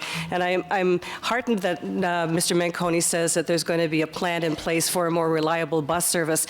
But I think what the transit riders in this city need is they need to have a fulsome plan put in place now that shows them that there are going to be more buses. The buses are going to be there when they're scheduled, that we're going to have some dedicated bus routes. We have to close off some roads this winter in order to get dedicated buses not sitting in traffic. I think what they need to see is a really concrete plan that we are going to implement in this city. We can't just rely on LRT. Anyone who's traveling in this city these days knows we've got traffic for miles going east and west and south in this city, and LRT is not going to be the answer. We need better busing now, and we want to see a plan now that we can trot out to people and say, this is going to happen at this certain point.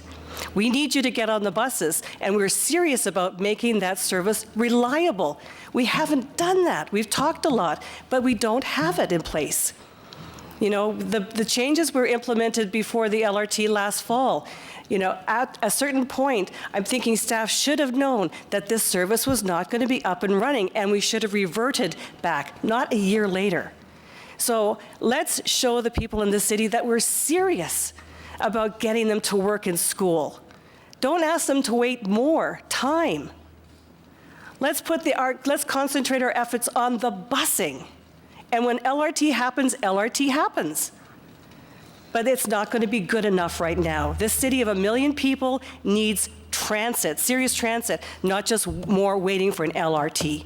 And that's from the suburbs, east and west, south. Let's get more buses on, and if we have to close roadways, get more cars on and make dedicated buses down to the core and back to get people to work and school, let's do it. Let's think outside the box. If we can't build roads with dedicated bus lanes, then we're going to have to take a lane of cars off and get buses going in. People want to be on the buses. They want to be on the buses, but they're not willing to sit in traffic and pay what we're asking them to pay. But I'm speaking for the residents of my community. They're sick to death of this. They're sick to death of being told that they have to wait. The time for waiting is done. Let's be serious and show them some love in making sure that we have a bus system that actually works. We're Canada's capital, for crying out loud. We're Canada's capital, and what we're seeing out there right now is a disgrace, absolute disgrace. The bungling has got to stop. Let's make sure that we have the minds here to do this. Let's get the willpower to do it, to get a decent bus system in before the fall. Because when the fall strikes and we don't have a train and we don't have a bus system that works, God forbid, the city's going to ground to a halt. Thank you. Councillor Shirelli. Thank you, Your Worship.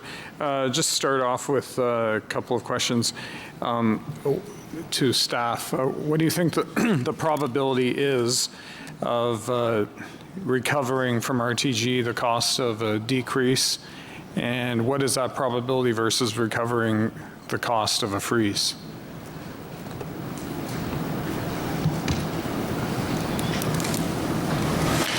Mr. Mayor, as you heard Mr. O'Connor indicate, the consensus opinion is that the likelihood of recovering the cost of a decrease is exceedingly low. That said, again, in terms of a court's ability to draw a line of sight between the loss that a party is claiming and the conduct of the other party is something that they'll look at. And so in the context of council not proceeding with a fare increase that may well have been attributable or accountable with respect to an improved service is a different argument, at least in my view, than proceeding with a unilateral reduction in its fare revenue. And that's why there was But a freeze is unilateral too, isn't that? No. So it's the same principle, only it's a question of degree. It's a question of degree and a question of the reasonableness of that a court would see in terms of the city's policy decision. Will we be seeking recovery for the cost of the premiums that we're paying drivers?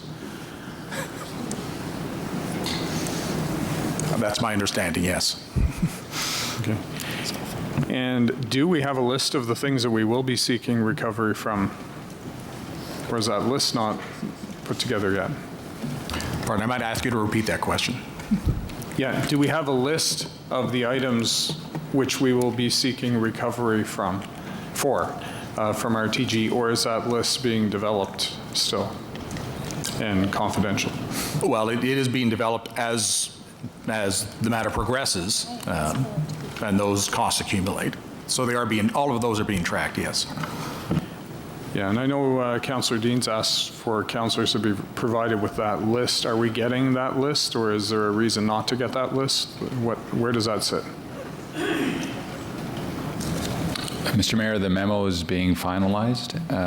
We're just double checking all the numbers, and there have been some new additions to the cost to Councillor Shirelli's point, to make it real.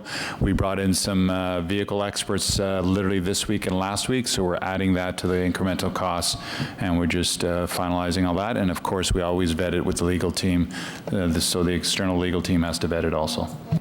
Okay. Yeah, just on the principle of Councillor Dean's motion, I think what the issue is trying to retain our customers. So it's just like a private sector business. When something happens and it's providing less service, less product, it typically responds by providing a lower price so that it can retain its customers.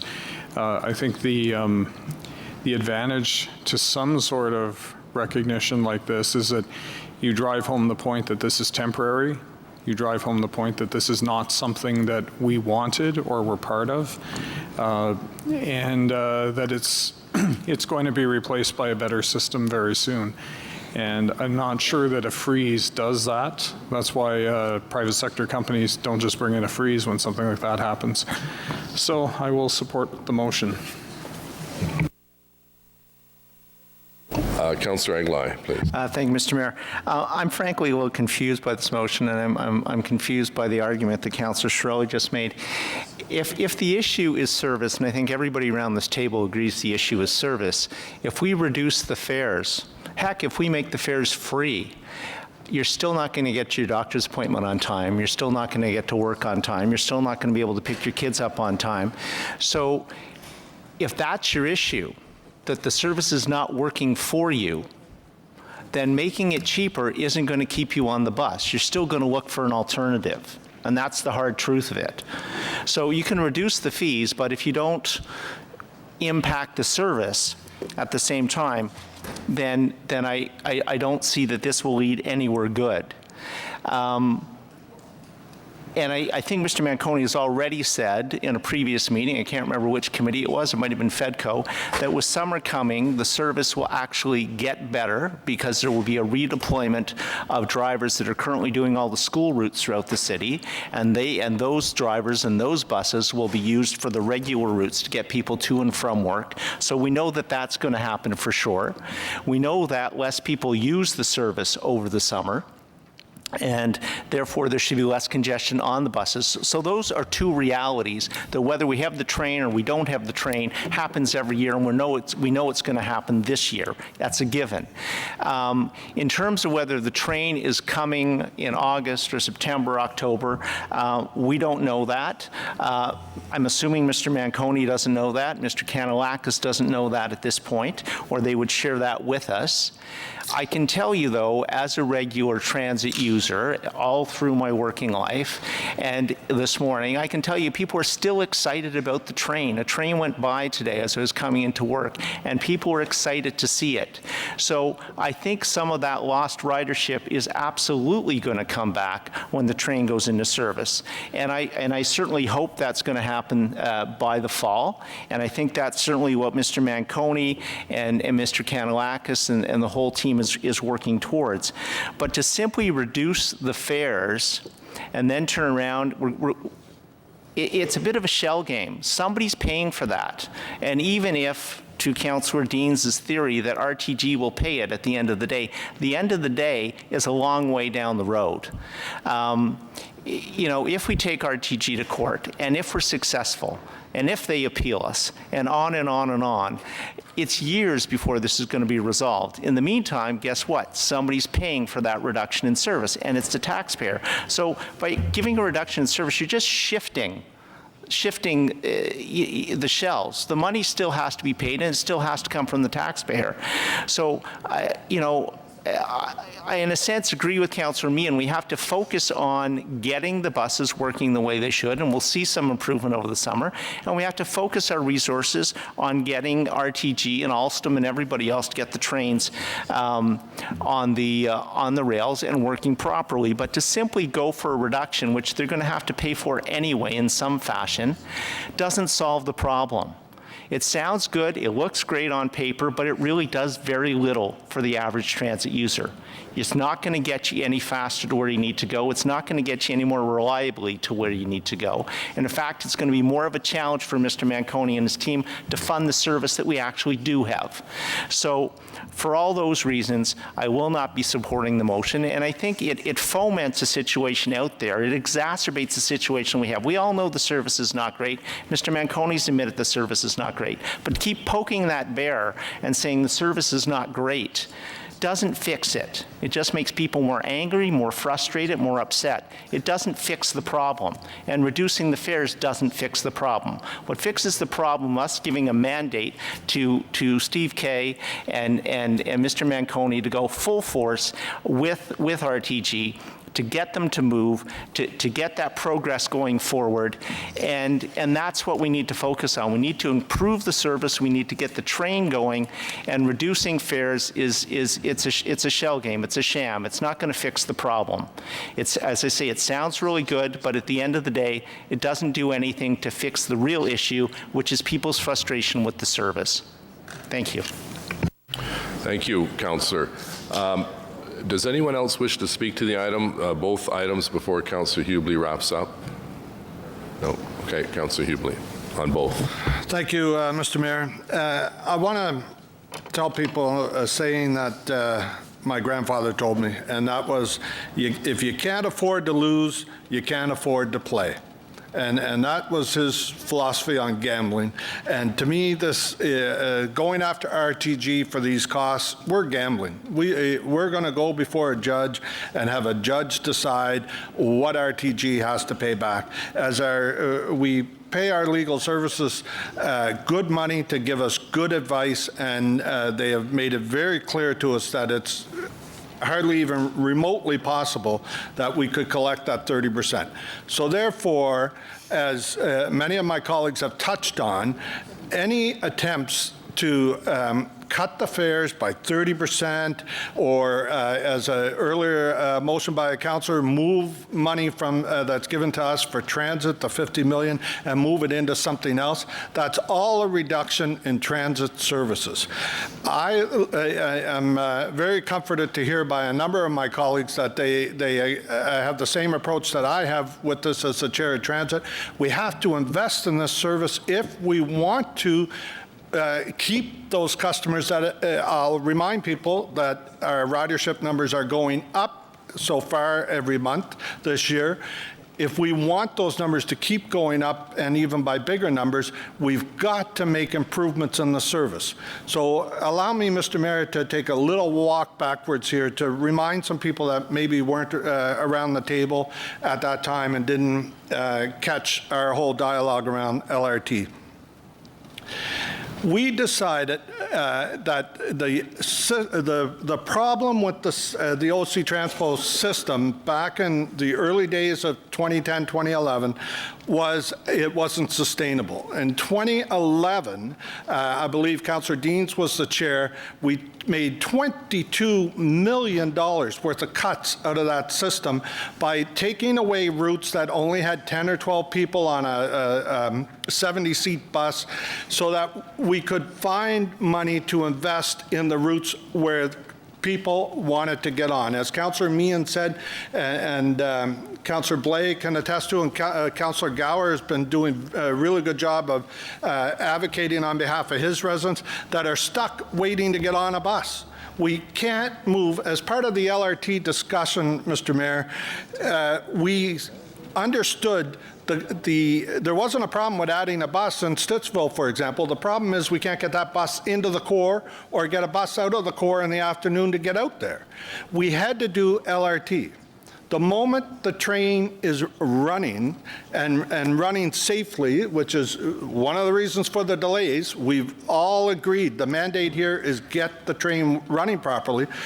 Once it is running and in service, a lot of what's causing the delays and the disruption in service and the cancellations that our residents are having to suffer through, that's going to go away when the train is running, because it's going to go underground. So if there's a protest or a traffic jam on the main streets of the core, it's not going to affect the underground service. So we made the right decision. We made the right investment. It's kind of like anticipation leading up to Christmas Day. We know we're going to get a really nice present. It's just we got to wait a little longer to get it. The other part, if I could touch on, please, is I really appreciate that a number of the councillors around the table understand what Mr. Manconi has been pulling off and his team for us.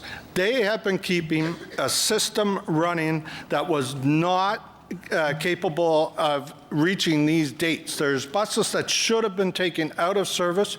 They are breaking down. They are causing us cancellations. But he's kept, Mr. Manconi and his team have kept the service running because our people are going to work and they're getting home. It's not as fast as they should be able to, and some days there's long delays, but guess what? The cars on the road are just as delayed as the buses are, and it's because we are a growing, successful city, and there's a lot happening in it. You know, come out to the West End or the East End or the South End if you want to see what a booming city looks like. There's a lot happening there. We got, we're celebrating this week 1 million people coming. There's a lot there, but if I could, in closing, I just want to extend my appreciation publicly to Mr. Manconi and every single staff of OC Transpo for the efforts that they have put forward to get us here today. So thank you. Thank you very much, Councillor Hubley. To wrap up on her motion, Councillor Deans, please. Well, thank you very much, Mr. Mayor. It's been a really interesting debate. I have a few things that I just want to get off my chest, and one is I have a problem when I see the politicization of our city staff, and that's what I have seen here today. When I say I asked for information last week to be provided to this council on the list of items that RTG would be asked to pay for, and that information is not forthcoming, but information asked for by the other side to support the other side of the argument is forthcoming. I have a problem with that. Council can only make good decisions if we get good, complete, and fulsome information, and I don't believe when information is held back that leads to the best decisions that council can make. So I'm frustrated with that. I think it's very arbitrary when city staff suggest that this is not a reduction in fares when you can draw a clear link between RTG not running the service and the reduction of the reliability in this service, for city staff to arbitrarily say that is the one thing RTG won't pay for. But a fare freeze, yes, they'll pay for.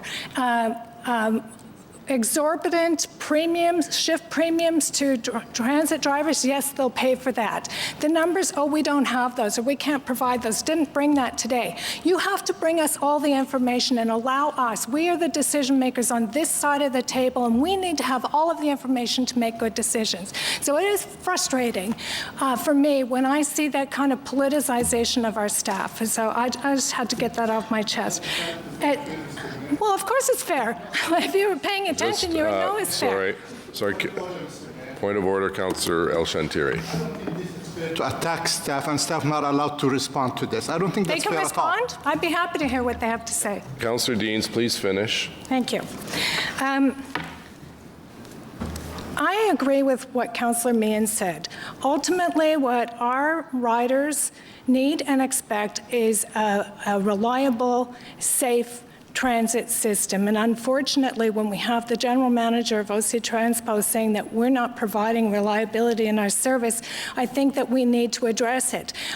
Do I believe that we will be able to restore full reliability? I would like to see that very much, but when I hear about these exorbitant premiums, the lack of drivers, lack of buses, batteries at the end of their life cycle, I'm not clear on how you're going to increase that reliability in short order. So if you can't do that, then I think the only thing you can do is show a little love to the transit riders and give them a reduction. When I go to the gas, to fill up my car with gas, if I only get 3/4 of a tank, I don't expect to pay for a full tank of gas. And it's the same principle. You should...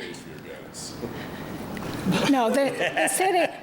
The city does not pay. The city pays for your gas and your free parking, so. The city pays for your driver, Mr. Mayor, but the city only pays to us an allowance, yes, for that. But the point is when you put anybody puts gas in their car, they expect to pay for what they get. They don't expect to pay more. I think that's a principle that even you can understand. And I agree that my sense is that maybe some of my council colleagues have gotten a little out of touch with what's happening in their constituencies with the public, because they don't seem to appreciate when a bus doesn't come and somebody has to get to work, they're going to have to supplement what they're paying in their transit fare with other costs. They are going to take Uber, they're going to take Lyft, they're going to take a taxi. They're either that or they're going to be late for work, and I've had emails to this effect saying, I lost time at work because I was late.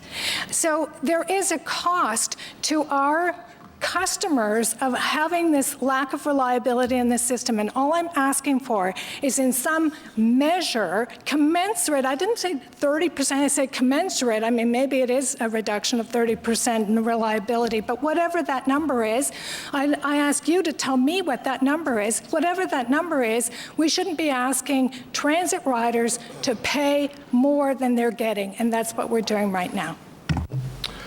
Well, I've seen a lot of poorly thought out motions in my time, and this has to be one of the worst ones. We have an individual who moved a motion or asked at FEDCO for 30% reduction in fares. I don't know where that number came from, out of thin air, I suppose. It's not referenced here because we had a really good memo from the city solicitor and John Manconi that was quoted by, I believe, Councillor Blais, that a 30% reduction would cost taxpayers $29 million. And as many members of council have indicated, you're all looking for more service and better service. Well, it's completely illogical if you want more and better service on the buses to take less money in. Because in order to improve the service, it's simple economics, you need more money because you need more buses and you need more bus drivers. And so to suggest and try to hoodwink the public into thinking, well, we're going to give you a real deal here. First of all, the motion, according to our legal staff, is so vaguely worded, they wouldn't even be able to implement it. At least the motion by Councillor Hubley and myself sets a specific target, has a cost center, and we believe we have a very realistic shot of having this money reimbursed by RTG. Whereas the $29 million, very unlikely that we would get that back. So the reality is that if you want more service, you don't go and reduce the budget of OC Transpo. That makes absolutely no sense.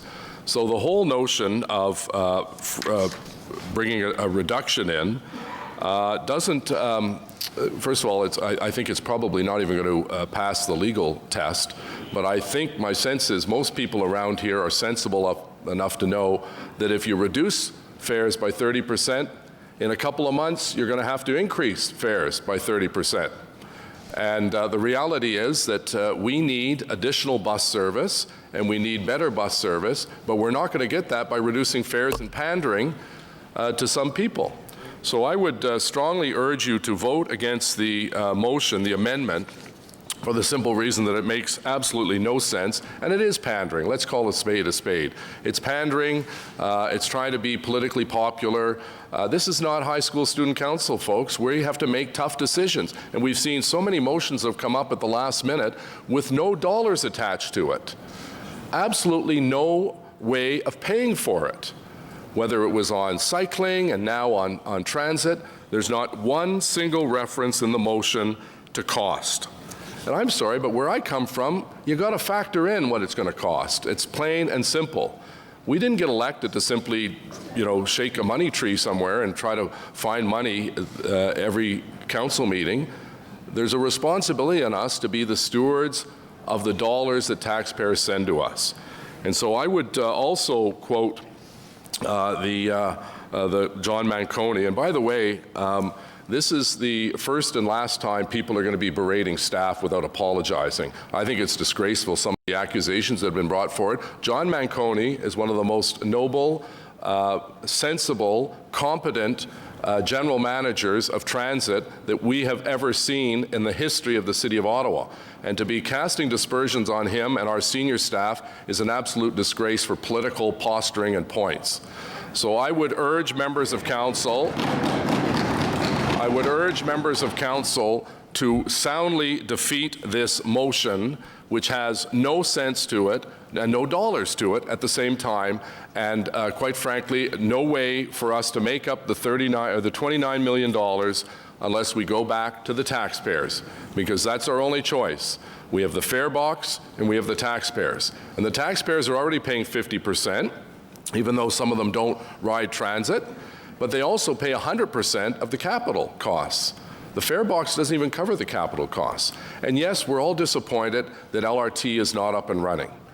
But we want to make sure that the system that's handed over to us is working 100%. We're not going to accept a system that's 95% or we're 2 trains short. And that's why next week, I believe on Tuesday, the president of Alstom International and their president from North America and the RTG president are coming in to meet with me, and I'm going to be very frank with them that we're not satisfied with their responses or their action to date, and they have to pick up their game and let them know very clearly that we're keeping a list and making sure that all of the costs that we've incurred on behalf of taxpayers of Ottawa are accounted for, justifiable, realistic, and as Mr. White said, would pass the sniff test of a court hearing. So I thank the chair of Transit, who is working very hard to continuously improve the service, and I thank the people of Ottawa who have been very patient. It is a challenging time. There is so much construction because we have such a short construction season, and we are delayed because of the trains not being ready. But I have great confidence in Mr. Manconi, and Mr. Kanalakis, and Ms. Similek, and all of the other senior staff, and I would urge members of council to do the decent thing after this meeting, or perhaps in the next day after they've reflected, to go and apologize to those staff they've besmirched, because it's not fitting of us, and it's unfair, quite frankly. It's unfair. They're in a boxing match with their hands tied behind their back. They can't fight back because they have respect for us. We should have respect for them. So I'd urge you to vote against the Dean Shirelli motion. Yeas and nays, please. Conseiller Blais. No. Councillor Luloff. No. Councillor Suds. No. Conseiller Fleury. No. Councillor Gower. No. Councillor Eglai. No. Councillor Brockington. No. Councillor Menard. Yes. Councillor Dudas. No. Councillor Harder. No. Councillor Cloutier. No. Councillor McKinney. Yes. Councillor El Shantiri. No. Councillor Hubley. No. Councillor Meehan. No. Councillor Kavanagh. Yes. Councillor Moffat. No. Councillor Shirelli. Yes. Councillor Deans. Yes. Councillor Leeper. No. Councillor Tierney. No. Councillor DeRuse. No. Councillor King. Yes. Mayor Watson. No. So on the Hubley-Watson motion, yeas and nays, please.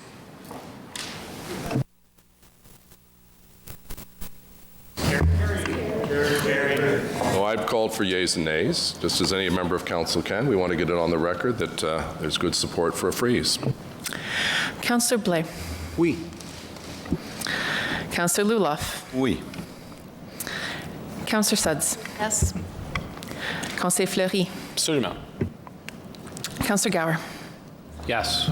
Councillor Eglai. Yes. Councillor Brockington. Yes. Councillor Menard. Yes. Councillor Dudas. Yes. Councillor Harder. Yes. Conseiller Cloutier. Oui. Councillor McKinney. Sure. Councillor El Shantiri. Yes. Councillor Hubley. Yes. Councillor Meehan. Yes. Councillor Kavanagh. Yes. Councillor Moffat. Yes. Councillor Shirelli. Yes. Councillor Deans. Yes. Councillor Leeper. Yes. Councillor Tierney. Yes. Councillor DeRuse. Yes. Councillor King. Yes. Mayor Watson. Yes. 24 yeas. Thank you. Next motion requires suspension of the rules is moved by myself, seconded by Councillor Hubley, that the rules of procedure be suspended. Consider the following motion in order to give direction to staff in advance of the June 19th, 2019 meeting of the Transit Commission. On suspension, carried. I'll introduce the motion, seconded by Councillor Hubley. Whereas the city is committed to addressing climate change by reducing its GHG emissions, and whereas the city promotes the use of new and innovative technologies, and whereas the city aims to provide a modern world-class transit service that is efficient and clean, therefore be it resolved that staff provide a plan to Transit Commission on June 19th to introduce electric buses to the OC Transpo fleet within this term of council, and be it further resolved that staff continue to monitor research conducted by various agencies such as the Canadian Urban Transit Research and Information Consortium and ongoing alternative energy pilot projects in other Canadian municipalities. Be it further resolved that staff start working on a plan in this term of council to further expand the number of buses that rely on cleaner sources of energy by 2025. And be it further resolved that staff pursue funding opportunities dedicated to transit and environmental initiatives that may arise at other levels of government to help fund this transition to cleaner sources of energy. Motion. Sorry, on the timing of it, why are we suspending the rules today? Because we wanted to go to the June 19th Transit Commission. Why? Why? Well, you voted for a suspension of the rules, so we're now dealing with the motion. Are you supportive of the motion, Councillor Leeper? Yeah, no, yeah. Okay. Yeah, absolutely. Councillor McKenney on the motion? Yeah, I just, I see that, you know, I'm happy to see it. We all know that I have a report going to Transit Commission, so I'm guessing you're jumping ahead of me here, which is fine. You're always more than welcome to pick up on my ideas. I just wonder why we are only further expanding the number of buses that rely on, like, by 2025. Does that we're only starting to work on a plan? I just want to be clear. So by 2025, if this is approved by 2025, we will not be buying diesel buses or buses that do not rely on clean sources of energy. Is that correct? Or is it just a plan to get there? There's a big difference, right? No, first of all, this was a campaign commitment I made in the election. And secondly, it's laid out very clearly that we want to have some vehicles that are electric and non-polluting this term of council, and that's my goal, and that's the commitment I made to the people of Ottawa. But I just want to be clear, though, so you're not committing to buses by 2025. What you're committing to here, or what we would be committing to here, is that staff start working on a plan, just a plan in this term of council, to expand the number of buses that rely on cleaner sources of energy by 2025. But I want to be clear, because it's very important. The difference is, you know, by 2025, if we support this, by 2025, will we be committing to having no buses on our roadways, or not buying another bus for our roadway that does not rely on clean sources of energy? Well, Councillor, the whole purpose of the pilot is to ensure that we have the right type of vehicle in the right circumstance, because as I've been told now by staff, some of the buses that are in the market right now are not suitable for most of our routes, because our city is so large and they have to go long distances, and the buses are not able to charge, so they would have to look at what routes they're workable on. I think, Mr. Manconi, that makes the most sense for us to go and try out different buses, just as we brought a couple of buses in last year with the charging station. So the whole purpose of this is so we don't get into a situation where we go out and blindly say we're just going to buy electric buses and we don't even know if they work in our environment or our climate or our geography. So that's the purpose of actually having a plan, costing it out, finding the money in the budget, and getting buses here before the end of this term of council. That's my goal. So we could end up with 2 buses by the end of the term of council, just to be clear. Sorry? We could end up with 2 or maybe 3 buses end up by. with 10. I don't know. We've got to rely on our staff. But this is not a plan. This is not a plan to actually remove ourselves from diesel fuel buses. Okay, I just wanted clarification. Please vote Thank you. against it if you don't support the motion. I'm not going to be offended if you vote against it. Councillor Blais? Thank you very much, Mr. Mayor. 2025 is a year after LRT2 opens, give or take.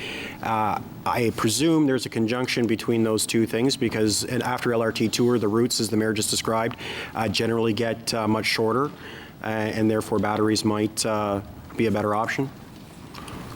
That's correct. A couple of things. Technology is moving very, very quickly. You will be, stage 1 will be done, parts of stage 2, and then you have some additional routes that may lend themselves not just to electric, but all their alternative fuels. And the plan here would be to look at all alternative fuels, which are all currently being piloted across Canada. For example, Calgary's going to CNG and so forth. So we'd look at all those things. Yeah, Mr. Mayor, I think this is a responsible approach. I recall, not sitting on council at the time, but I recall reading about previous councils jumping in to hybrid buses and technologies that weren't proven or tested or understood how they would work on a system like ours. And it's turned out to be certainly not a success, perhaps even a disaster. And so the best way to go is to understand what will work in our environment for our system, with the size of the city that we have, and asking our staff to develop such a plan, taking the time to speak to experts and do the various things they're going to do to develop that is much more responsible than simply going out and buying a fleet of buses we have no clue will actually work or serve our needs. And so I fully support investing in this process. Thank you. Councillor Menard. Thanks, Mayor. I'm just wondering, has a cost center been identified for the electric buses this term? Has there been a cost center identified for this? Well, that's the reason why this is going to Transit Commission, for staff to come back with a full report, including where the money's coming from. Okay, so you're asking for... We also have indicated that we'll be going after other levels of government, because there are potential funds, green funds, that we could rely on as well, would help subsidize it. And I think that makes total sense. You're asking for a plan at committee for the committee to discuss the criteria for the plan and to come back with funding opportunities. Makes perfect sense. With regard to the 2025 figure, I think it is important we talk about that year, because other municipalities have implemented these types of motions. They stop purchasing any sort of diesel buses, CNG buses, non-renewable fuel sources, and they've talked about going to electric at that time. So it's a drop dead deadline, and so that's another piece of it that obviously we could be a little bit more bold in this. I think at the committee level we should have the discussion. I'm happy to see this motion come forward, but on that point, I think we could probably look at it when it comes to committee and have the discussion about what other municipalities have done across North America with regard to electric buses and that score of what we purchase, when we purchase, how we purchase.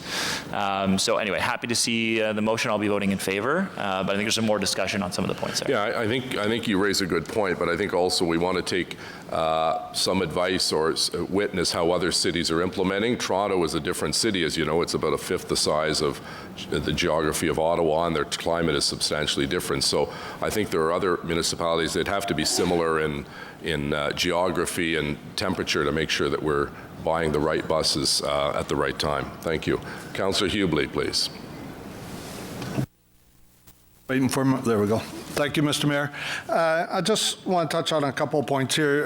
Mr. Manconi, can you refresh my memory? I believe it's Edmonton, but there was a city that implemented electric buses and a year ago, and now they're paying for a very expensive upgrade of the batteries. Was that Edmonton or?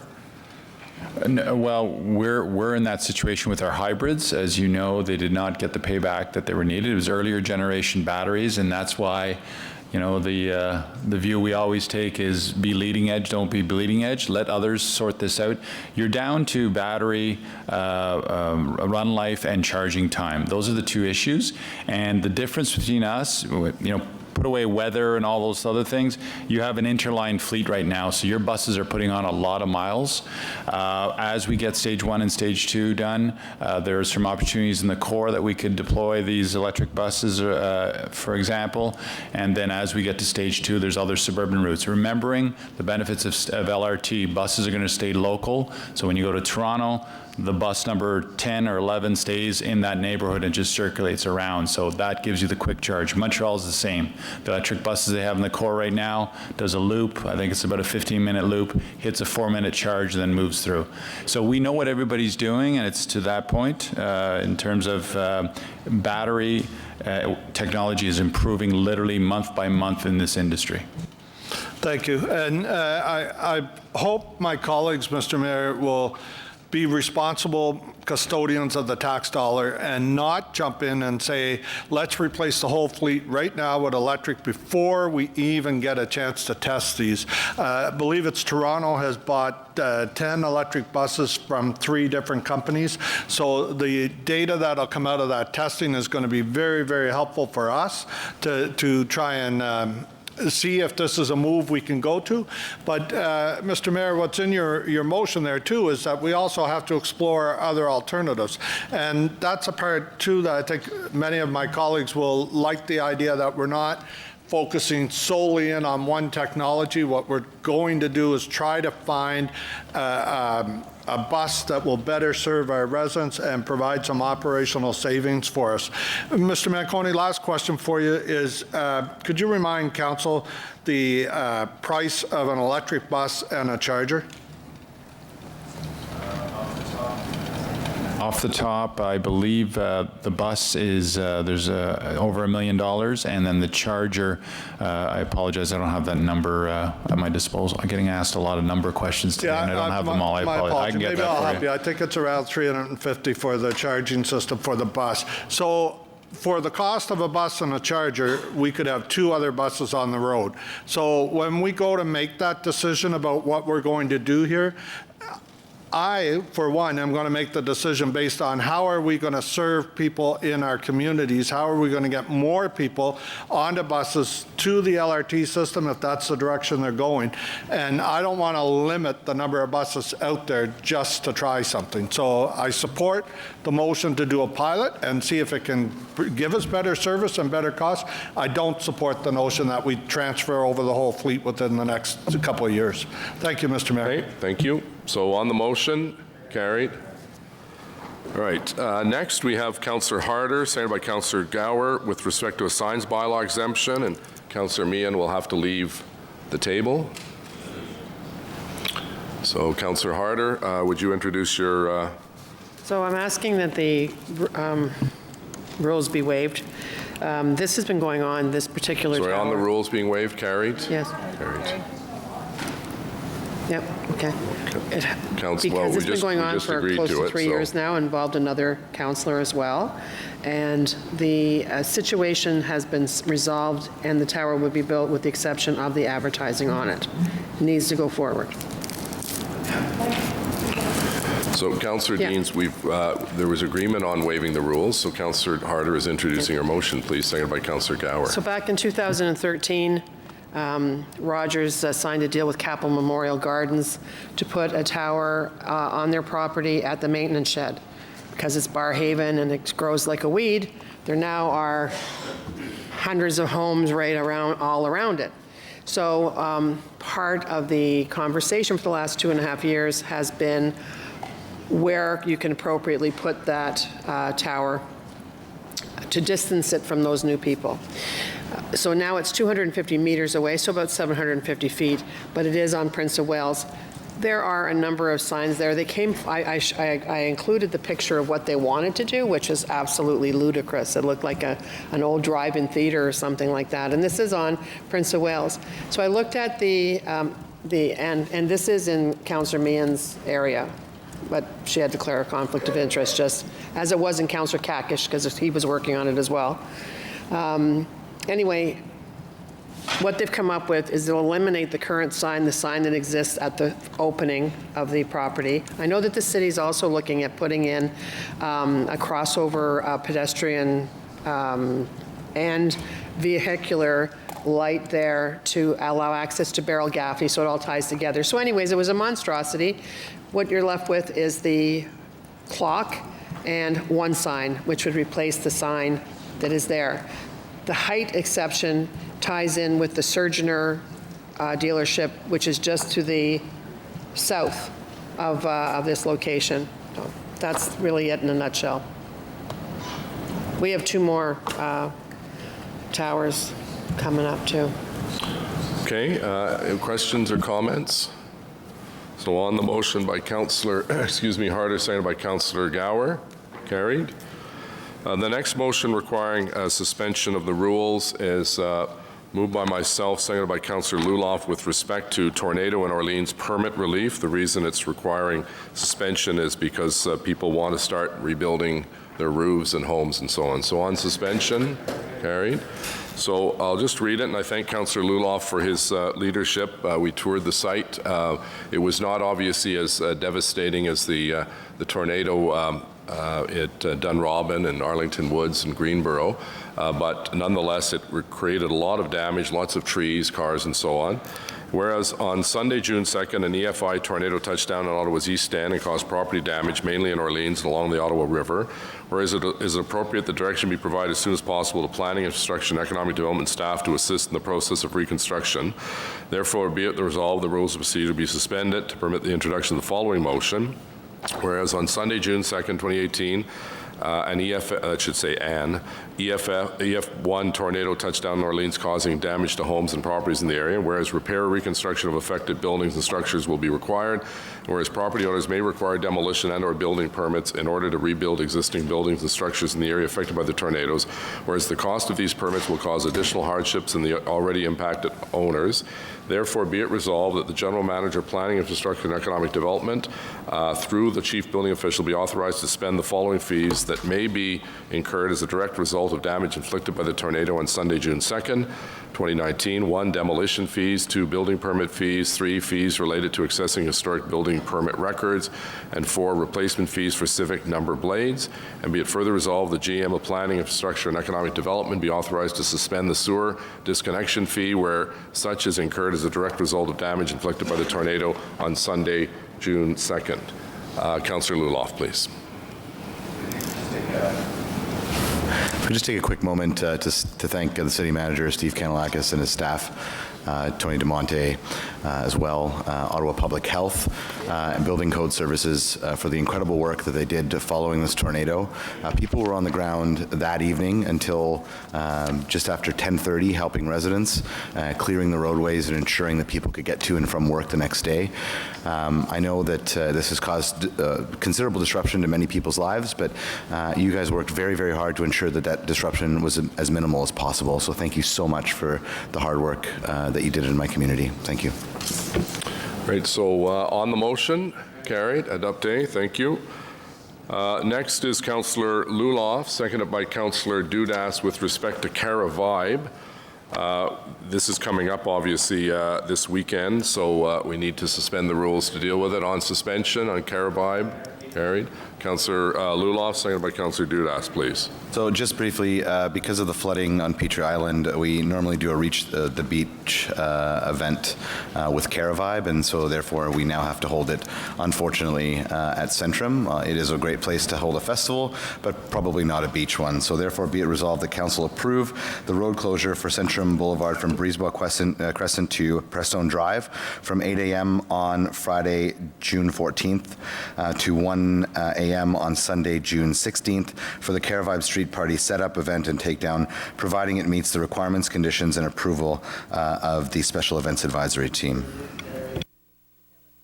I'm sorry, Councillor El Shantiri, please. If my colleague needs some sand to make the Orleans look like a beach, we have extra sand. All right, we'll take that under advisement. Thank you. That one's carried. Next is yours. Notice of motion, Councillor Fleury. So the Fleury Leaper. This is requesting rules of procedure be suspended to permit this motion. So yeas and nays on suspension. Well, maybe, Mr. Mayor, I can explain. Yeah. So, well, no, first, before we get into it, we have to suspend the rules. But I have to explain what it is. I think everyone has a copy. It's. He wants yeas and nays. For suspending the rules? Is it not on the screen? It's coming. So, Mr. Clerk, we have to suspend the rules before we introduce the motion. Is that correct? That's correct, Mr. Mayor. Okay. I know, but it is right up there on your screen. So this is to deal with the Chateau Laurier. So can I explain why we need the waiver today? We need to, well, you can explain why suspension is required, but not get into the details, and people can read the motion while you're... So why it's required? Why it's required. So tomorrow, based on the process that we had previously established, Planning Committee would be reviewing the Chateau Laurier. The last opportunities for us to revisit the heritage permit would be today. So I'm bringing forward this motion to present the last rendering, understanding that the issues relating to process are capturing us. So I'm clarifying. I want to review the process and present to council an opportunity to revoke the heritage permit, which would be the last time today. Okay, so yeas and nays on suspension. And how many are required for suspension, Madam Deputy Clerk? Mr. Mayor, you currently have 22 members present, so you would require 17. Sorry? 17. You need 17. Okay, yeas and nays. Councillor Blais? No. Councillor Luloff? No. Who said? I can't even hear people. Councillor Suds? No. Councillor Fleury? Oui. Councillor Gower? No. Councillor Eglai? No. Councillor Brockington? Yes. Councillor Menard? Yes. Councillor Dudas? No. Councillor Harder? No. Councillor Cloutier? No. Councillor McKenney? Yes. Councillor El Shantiri? No. Councillor Hubley? No. Councillor Meehan? Yes. Councillor Kavanagh? Yes. Councillor Moffat? Councillor Shirelli? Yes. Councillor Deans? Yes. Councillor Leeper? Yes. Councillor Tierney? Councillor DeRose? No. Councillor King? Yes. Mayor Watson? No.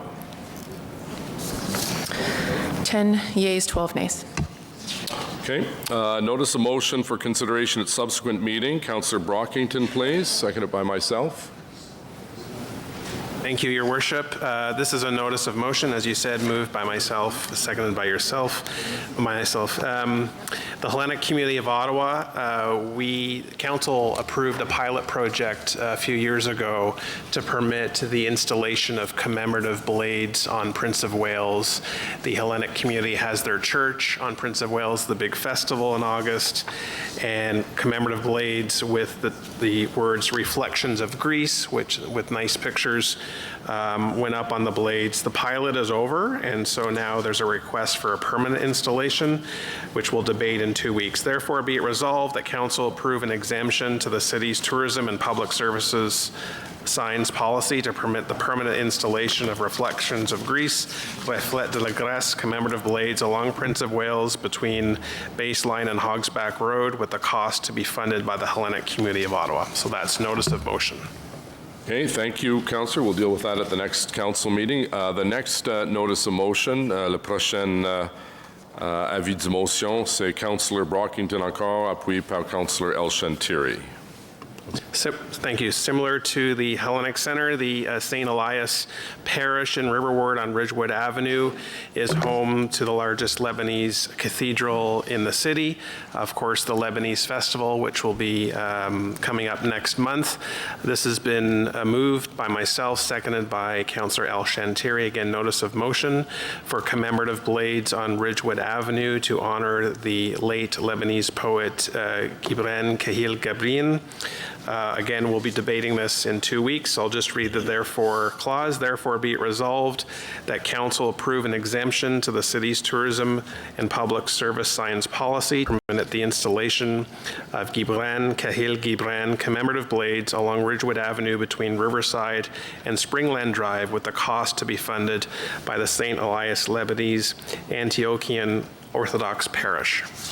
Thank you, Your Worship. Okay, thank you, and we'll deal with that at the next meeting. Next notice of motion is Councillor Kavanagh, seconded by Councillor McKenney, please. Very much. This one is on the recent Ontario budget cuts to Legal Aid Ontario of $133 million, retroactive to April 1st. These are cuts that indirectly but directly will be a burden on the City of Ottawa, social services and housing sector, as we rely heavily on these services to help our most vulnerable population, including our elderly and many with disabilities. Okay, thank you very much. Our next notice of motion is by Councillor King, seconded by Councillor Fleury, please. Thank you, Mr. Mayor. I'd like to give notice of motion for measures to curb gun violence, moved by myself and seconded by Councillor Fleury. Whereas the City of Ottawa is committed to ensuring the safety and security of our neighborhoods, whereas gun-related violence in Ottawa continues to negatively impact communities, with 76 total shooting incidences in 2018, resulting in 6 people killed and 24 people injured. Whereas gun and gang violence has been identified as a major priority for the City of Ottawa.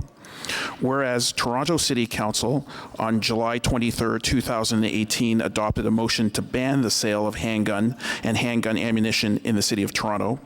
Whereas Montreal City Council on August 20th, 2018 adopted a motion to ban the availability, sale, possession, and use of handguns and assault rifles in Canada, with the exception of the military, police services, or other entities that are authorized to possess firearms within legal obligations.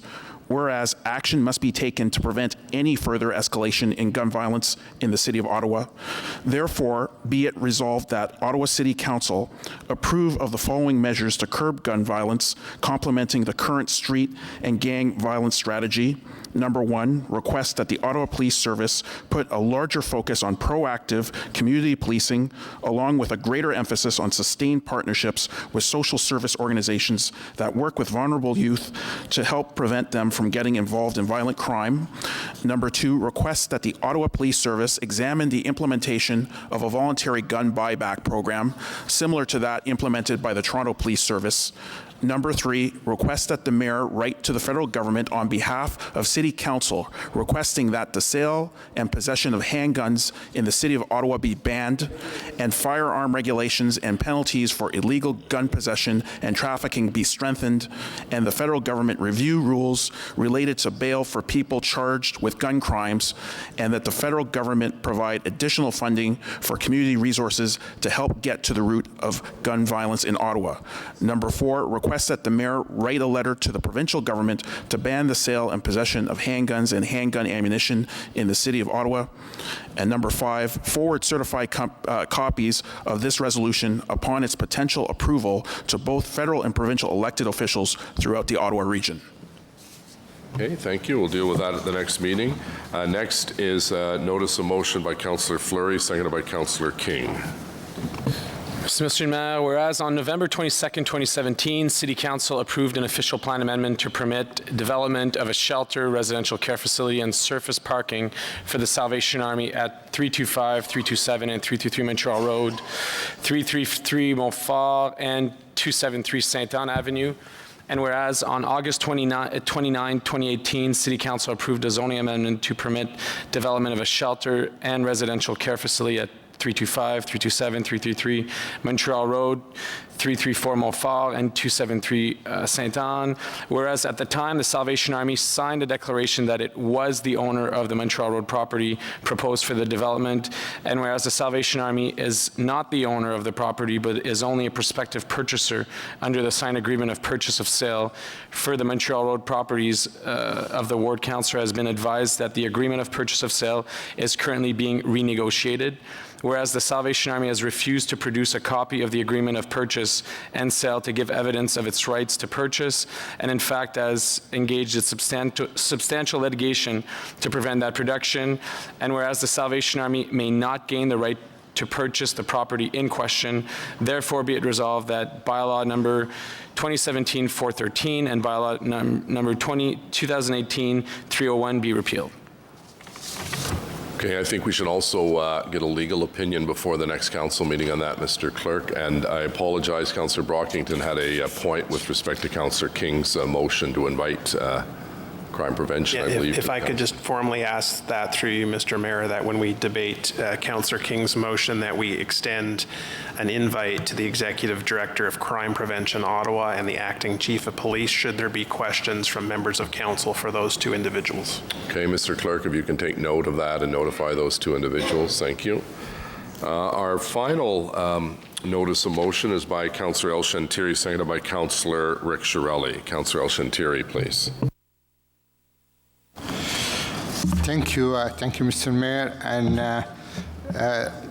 I will read the whole motion, but the part of it, whereas the amendment of bylaw 2003-520 proposed by staff wrongly included reference to election sign dimension that had been previously repealed by council on May 26, 2004 through approval of amendment bylaw 2004-250, and whereas a federal election is scheduled for Monday, October 21st, 2019, and staff recommended clarifying the rules concerning election sign dimension for the sign on a public roadway for the next federal election and all future municipal, provincial, and federal elections.